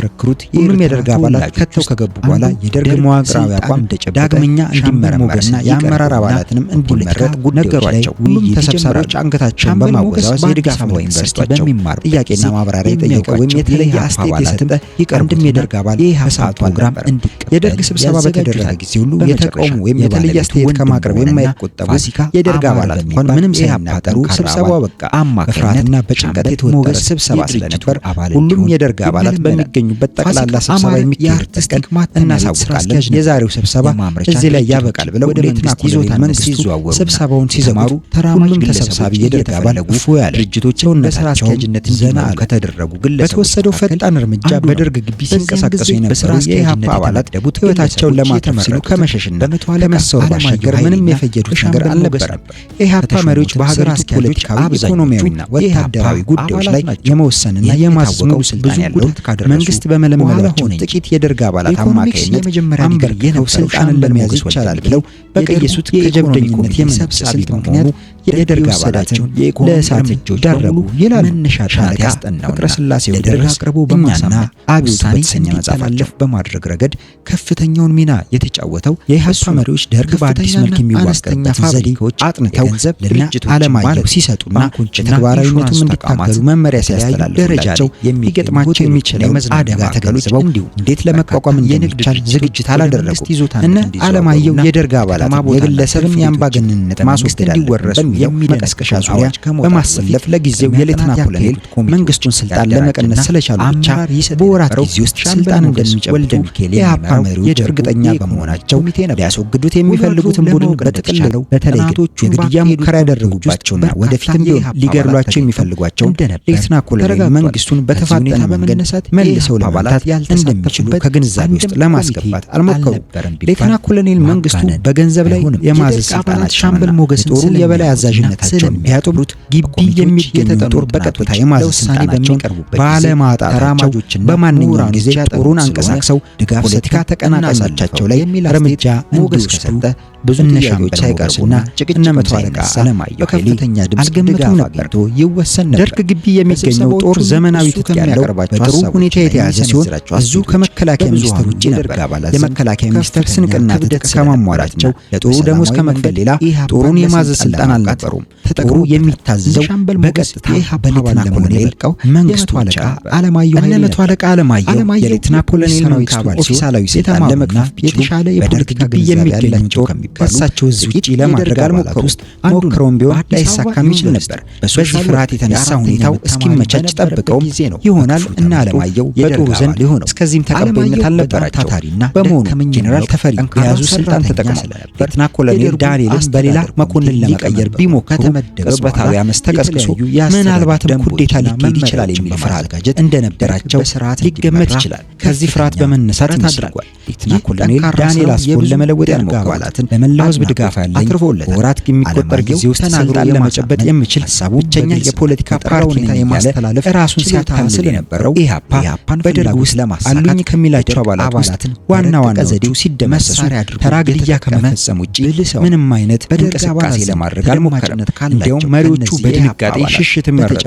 በተቃራኒ ደግሞ የኢማሌዲ አባል ድርጅቶች እፎይታ ተሰማቸው። የህዝብ ድርጅት ጽህፈት ቤት አባላት በኢህአፓ ላይ ድል የተቀዳጁ ያህል ተደሰቱ። በተለይ የሜሶን አባላት ለስልጣን የሚያካሂዱት ትግል ስኬታማ የሚሆንበት ሁኔታ እንደተፈጠረላቸው አመኑ። ገለቱ ሳይበር በኢህአፓ ላይ የሚወሰደው እርምጃ በተጠናከረ መንገድ መቀጠል እንዳለበት ኃይለ ሥላሴ ሌተና ኮሎኔል መንግስቱ አሳሰቡ ነበር። ሌተና ኮሎኔል መንግስቱ የደርግ አባላትን ካነጋገሩ በኋላ የህዝብ ድርጅት ጽህፈት ቤት አባላትን ሰብስበው ሰፊ ውይይት በማካሄድ የተለያዩ ስልጣኖችን ቀነሱ። በኢህአፓ ሰርጎ ገቦች ላይ የተወሰደውን እርምጃ በመደገፍ በላይ ህዝቡ በአብዮት አደባባይ ህዝባዊ ስብሰባ ማድረግ እንዳለበት ስምምነት ላይ ተደረሰ። በዚህ ስምምነት መሰረት በማግስቱ ጥር 27 ቀን ወደ 300 ሺህ የሚገመት ህዝብ በአብዮት አደባባይ ተሰበሰበ። ህዝብ እንዲወጣ ከፍተኛ ጥረት አደረገ። የሜሶን መሪዎች በኢህአፓ ላይ የደርግ አባላት ጠንካራ ምት እንዲሰነዝር ለመገፋፋት እንዲያመቻቸው የከተማውን ህዝብ ብቻ ሳይሆን በአዲስ አበባ ዙሪያ የሚኖሩ ገበሬዎችን ወደ ደርግ አዳሪ ክንፍ አደረጓቸው። ጥረታቸውም ተሳክቶ አደባባዩን የህዝብ ጥላቻ አተረፉ። የህዝብ ድርጅት ጽህፈት ቤት አዘጋጅቶ የሰጣቸው መፈክሮች ሰልፈኞቹ ተሸክመው በቃለ ምልልስ ያስተጋቡ አብዮት አደባባይ ሞሉ። በሰላማዊ የኢህአፓ ሰርጎ ገቦች ላይ የተወሰደውን እርምጃ እንደግፋለን፣ አብዮቱ ከተከላካይነት ወደ አጥቂነት ይሸጋገር፣ ኢህአፓ ይደምሰስ፣ ዲሞን በዲሞት ፈር፣ አስታጥቁን አታስጨርሱ፣ በኢህአፓ ላይ ቀይ ሽብር ይፋፋም፣ ነጭ ሽብር በቀይ ሽብር ይገታ፣ ኢምፔሪያሊዝም ይውደም የሚሉና ሌሎች በርካታ ደርግ አባላት መካከል ተያዙ። በመለመሏቸው የቀበሌ ተመራጮችነት አብዮቱ ደጋፊዎችንና የኢህአፓን ዓላማ የማይደግፉ ግለሰቦችን ሲገድል የተመለከቱት የቀበሌ ተመራጮችና ወዛደሮች በድርጅቱ ላይ የነበራቸውን ጥላቻ አድርገው ነበር የሚገልጹት። በዕለቱ የተንጸባረቀው የህዝብ ስሜት በኢህአፓ ላይ ጠንከር ያለ እርምጃ የመውሰድ አስፈላጊነትን የሚያመላክት ሆነ። የነበረው በአብዮት አደባባይ ሌተና ኮሎኔል መንግስቱ ሲገኙ ከልብ በመነጨ ስሜት ህዝቡ በእልልታና በሆይታ ተቀበላቸው። እሳቸውም እንደ ታላቅ አርበኛ በኩራትና በድል አድራጊነት ስሜት ተሞልተው ሁለት እጃቸውን እያውለበለቡ ለህዝቡ አጸፋዊ ሰላምታ ሰጥተው ቦታቸውን ያዙ። ከዚያም የከተማው ነዋሪዎች ተወካይና አልፎ የወዛደሮች መሪ አጠር ያሉ ንግግሮችን አደረጉ። የህዝቡን ጥያቄዎች አሳወቁና በተለይ በኢህአፓ ላይ ቀይ ሽብር ማፋፋም አስፈላጊነትን አጥብቀው ተናገሩ። ለዚህም ማስፈጸሚያ ትጥቅ እንዲሰጣቸው ጥያቄ አቀረበራቸው። ተናጋሪዎቹ ኢህአፓ በቀይ ሽብር እንዲመታ የመሳሪያ ትጥቅ እንዲሰጣቸው ሲጠይቁ በአደባባይ የተገኘው ህዝብ ድጋፉን በመግለጽ የሚያሰማው ድምጽና ጩኸት ከጭብጨባ ጋር ተዳምሮ ጆሮ የሚደፋ ሃይማኖት የህዝቡ ተወካዮች ንግግራቸውን እንዳበቁ ተደርገው ነበር። ሌተና ኮሎኔል መንግስቱ ንግግር እንዲያደርጉ ተጋበዙ። ከመቀመጫቸው ተነስተው ወደ መነጋገሪያው ጠጋ ሲሉ ህዝቡ በከፍተኛ ጭብጨባ ድጋፉን ገለጠላቸው። ሌተና ኮሎኔል መንግስቱ የህዝብ ድጋፍ እንዳላቸው በማረጋገጥ በወኔና በስሜት ተዘጋጀላቸው ንግግር አነበቡ። ንግግሩን ያዘጋጁት የህዝብ ድርጅት ጽህፈት ቤት አባላት ነበሩ። ኢምፔሪያሊዝም፣ ፊውዳሊዝም፣ ቢሮክራቲክ ካፒታሊዝም ይውደሙ፣ የነሱ ጉዳይ አስፈጻሚ የሆነው ኢህአፓ ይውደም እያሉ በቀይ ቀለም የተሞሉትን ጠርሙሶች በአስፋልቱ ላይ ከሰከሱ። በቀይ ቀለም የተሞሉት ጠርሙሶች በአደባባይ እንዲከሰከሱ ማን አዘጋጅቶ እንደሰጣቸውና እንደመከራቸው አይታወቅም። ብቻ እየተንደረደሩ ሲከሰክሷቸው የኮሎኔል መንግስቱ አጨበጨበ። አብዮቱ ከተከላካይነት ወደ አጥቂነት መሸጋገሩን አብስረው የኢህአፓን የጥቃት እርምጃ ለመክታት አጸፋዊ እርምጃ እንደሚወሰድ ትጥቅም እንደሚታደልና የዲሞክራሲ መብቶችም እንደሚለቀቁ በንግግራቸው ቃል ገቡ። ህዝቡም በደስታ የድጋፍ ድምጹን አሰማ። ሌተና ኮሎኔል መንግስቱ በአብዮት አደባባይ ያደረጉት የንግግርና የገቡት ቃል የህዝብ ድርጅት ጽህፈት ቤት አባላት በተለይም ደግሞ የሜሶንን መሪዎች አስደሰተ። ሜሶን ለስልጣን የሚያበቃትም ቀን እየተቃረበ የመጣ መሰላቸው።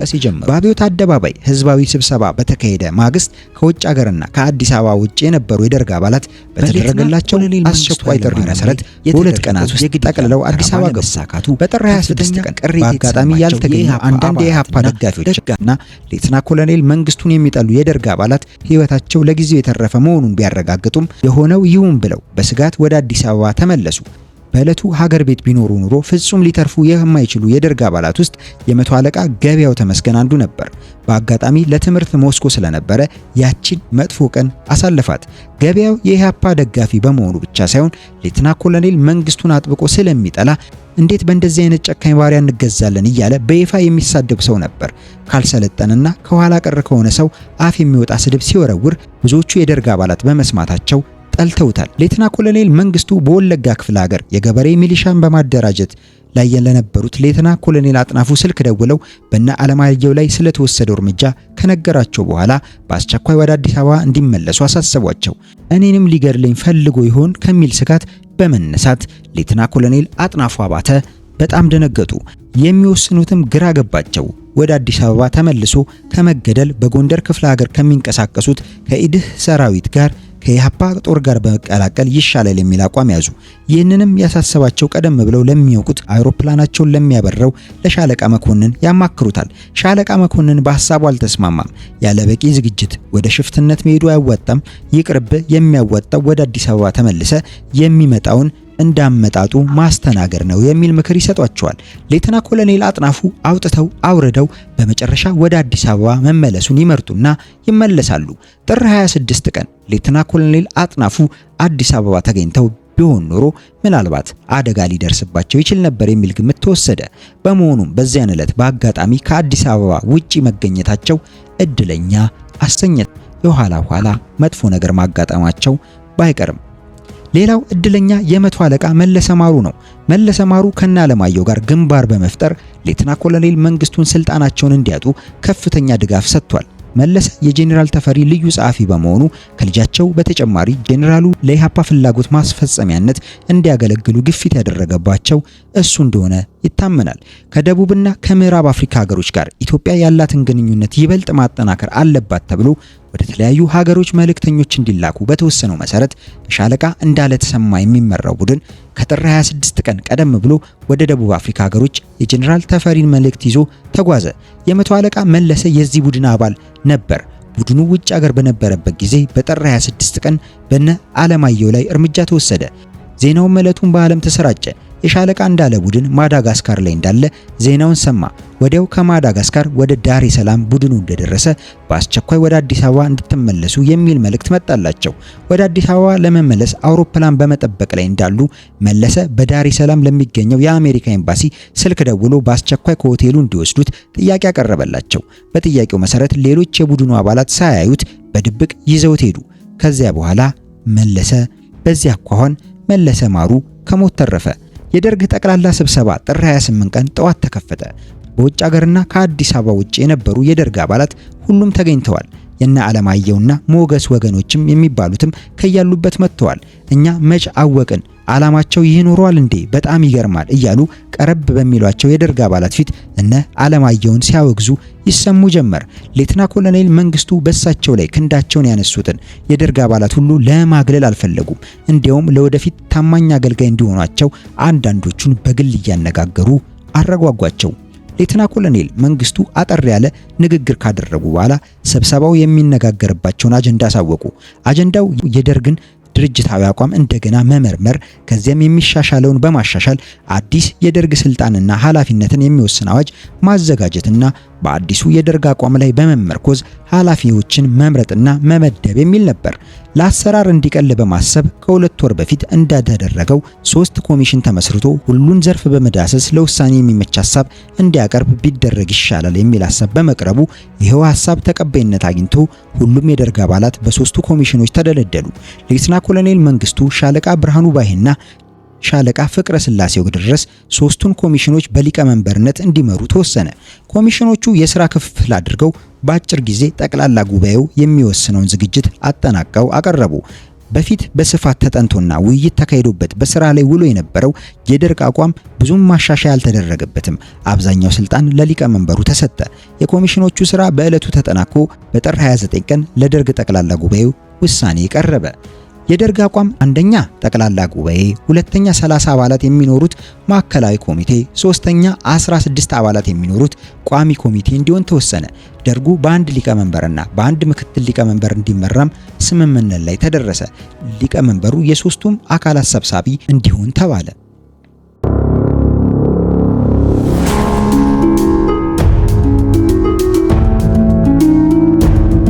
በ1967 ንጉሱን ከስልጣን ካወረዱ በኋላ የደርግ አባላት በህዝብ ስለማይታወቁ ወታደራዊ ማዕረጋቸውም ዝቅተኛ በመሆኑ የደርግ ሊቀመንበርና የሀገሪቱ ርዕሰ ብሔር ሊሆን የሚችል ሰው ከመሃላችን መምረጥ የለብንም፣ ብንመርጥ እንኳን በህዝብ ዘንድ ተቀባይነት አናገኝም ብለው በማዕረጉ ከፍ ያለ በእድሜም ገፋ ያደረገ በህዝብ አመኔታ የሚኖረው ከደርግ አባላት ውጪ የደርግ ሊቀመንበርና የሀገሪቱ መሪ መምረጥ ይኖርብናል በማለት ጄኔራል አማንንና ጄኔራል ተፈሪን በተከታታይ የደርግ ሊቀመናብርትና የአገር መሪዎች እንዲሆኑ መርጠው ነበር። ሁለቱም መሪዎች በተለያዩ ምክንያቶች ከደርግ አባላት ጋር ቅራኔ በመግባታቸው መጨረሻቸው ሳያምር ቀረ። በመሆኑም በጉዳዩ ላይ ቅድሚያ ተወያይተው በፊት ይዘውት በነበረው አቋም ተለወጠ። ከዚያም ውጪ የደርግ ሊቀመንበር የሚሆን መኮንን ሳያስፈልግ ከኛው መሃል ሊቀመንበርና ርዕሰ ብሔር መምረጥ አለብን የሚል ስምምነት ላይ ደረሱ። ማንን መምረጥ እንዳለባቸው ግልጽ ነበር። ቀድሞውንም ቢሆን ጄኔራል አማንም ሆኑ ጄኔራል ተፈሪ ለስሙ የደርግ ሊቀመንበር ይባሉ እንጂ በተጨባጭ ደርግን የሚመሩት ሌተና ኮሎኔል መንግስቱ ኃይለማርያም ስለነበሩ ሌተና ኮሎኔል መንግስቱ እንዲመረጡ በአንድ የደርግ አባል ሐሳብ ቀረበ። ይህ ሐሳብ በሙሉ ድምጽ ተደግፎ ሌተና ኮሎኔል መንግስቱ የደርግ ሊቀመንበርና የሀገሪቱ ርዕሰ ብሔር እንዲሆኑ ተመረጡ። በተመሳሳይ ሁኔታ ያለማንም ተወዳዳሪ ሌተና ኮሎኔል አጥናፉ አባተ የደርጉ ምክትል ሊቀመንበር ሆነው እንዲቆዩ አባላቱ ተስማሙ። የሊቀመንበሩ ምርጫ እንደተጠናቀቀ ዋና ጸሐፊው መምረጥ አለብን ተባለ። ከዚያም የሶስት አባላት ስም ተጠቆመ። ሻለቃ ፍቅረ ስላሴ ወግደረስን የጠቆሙት ሊቀመንበር መንግስቱ ነበሩ። ይህ ጥቆማ ለደርግ አባላቱ ግልጽ ነበር። በመሆኑም በከፍተኛ ድምጽ ሻለቃ ፍቅረ ስላሴ ወግደረስ በደርጉ ዋና ጸሐፊነት ተመረጠ። የተለያዩ የሥራ ዘርፎችን በኃላፊነት የሚመሩ የቋሚ ኮሚቴ አባላትም ተመረጡ። እነርሱም ሻለቃ ፍስሐ ደስታ የአስተዳደር ጉዳይ ኃላፊ፣ ሌተና ኮሎኔል ብርሃኑ ባዬ የውጭ ጉዳይ ኃላፊ፣ ሌተና ኮሎኔል ተስፋዬ ገብረ ኪዳን የመከላከያ ጉዳይ ኃላፊ፣ ሻለቃ እንዳለ ተሰማ የማህበራዊ ጉዳይ ኃላፊ፣ ሻምበል ለገሰ አስፋው የወታደራዊ ፖለቲካ ጉዳይ ኃላፊ፣ ሌተና ኮሎኔል ተካት ሁሉ ደህንነት ጉዳይ ኃላፊ፣ ሻምበል ታምራት ፈረደ የማስታወቂያና የህዝብ ግንኙነት ኃላፊ፣ ሻለቃ ውብሸት ደሴ የፍርድና የፍትህ ጉዳይ ኃላፊ ሆነው ተሰየሙ። ከዚህ በፊት እንደተደረገው በየክፍለ ሀገራትና በየመስሪያ ቤቶች የደርግ አባላት ተደለደሉ። በዚያ እንኳን ስብሰባው ተጠናቀቀ። ደርግ ካካሄዳቸው ስብሰባዎች ሁሉ ይሄኛው ምንም የሐሳብ ልዩነት ያልታየበት ሆነ። ይህ ስብሰባ ያሳለፋቸው ውሳኔዎችን በማጠቃለል የጊዜያዊ ወታደራዊ አስተዳደር ደርግና የሚኒስትሮች ምክር ቤት የስልጣንና ኃላፊነት እንደገና የሚወስን አዋጅ ወጣ። አዲሱ አመራርም ኃላፊነቱን ተረክቦ የሀገሪቱን ስር የሰደዱ ችግሮች ለማቃለል ደፋ ቀና ማለቱን ተያያዘው። ኢህአፓም በሰርጎ ገቦቹ አማካይነት ገብቶ እንደነበረ ያ ጉዳይ በመፋረሱ ወደ ተራ ግድያ ተሰማራ። ግድያውንም ነጭ ሽብር እያለ ጠራው። በቀጣይ ፕሮግራሜ የነጭ ሽብርና የቀይ ሽብርን አስቸጋሪ ጊዜያት አጀማመራቸውን በዝርዝር እናያለን።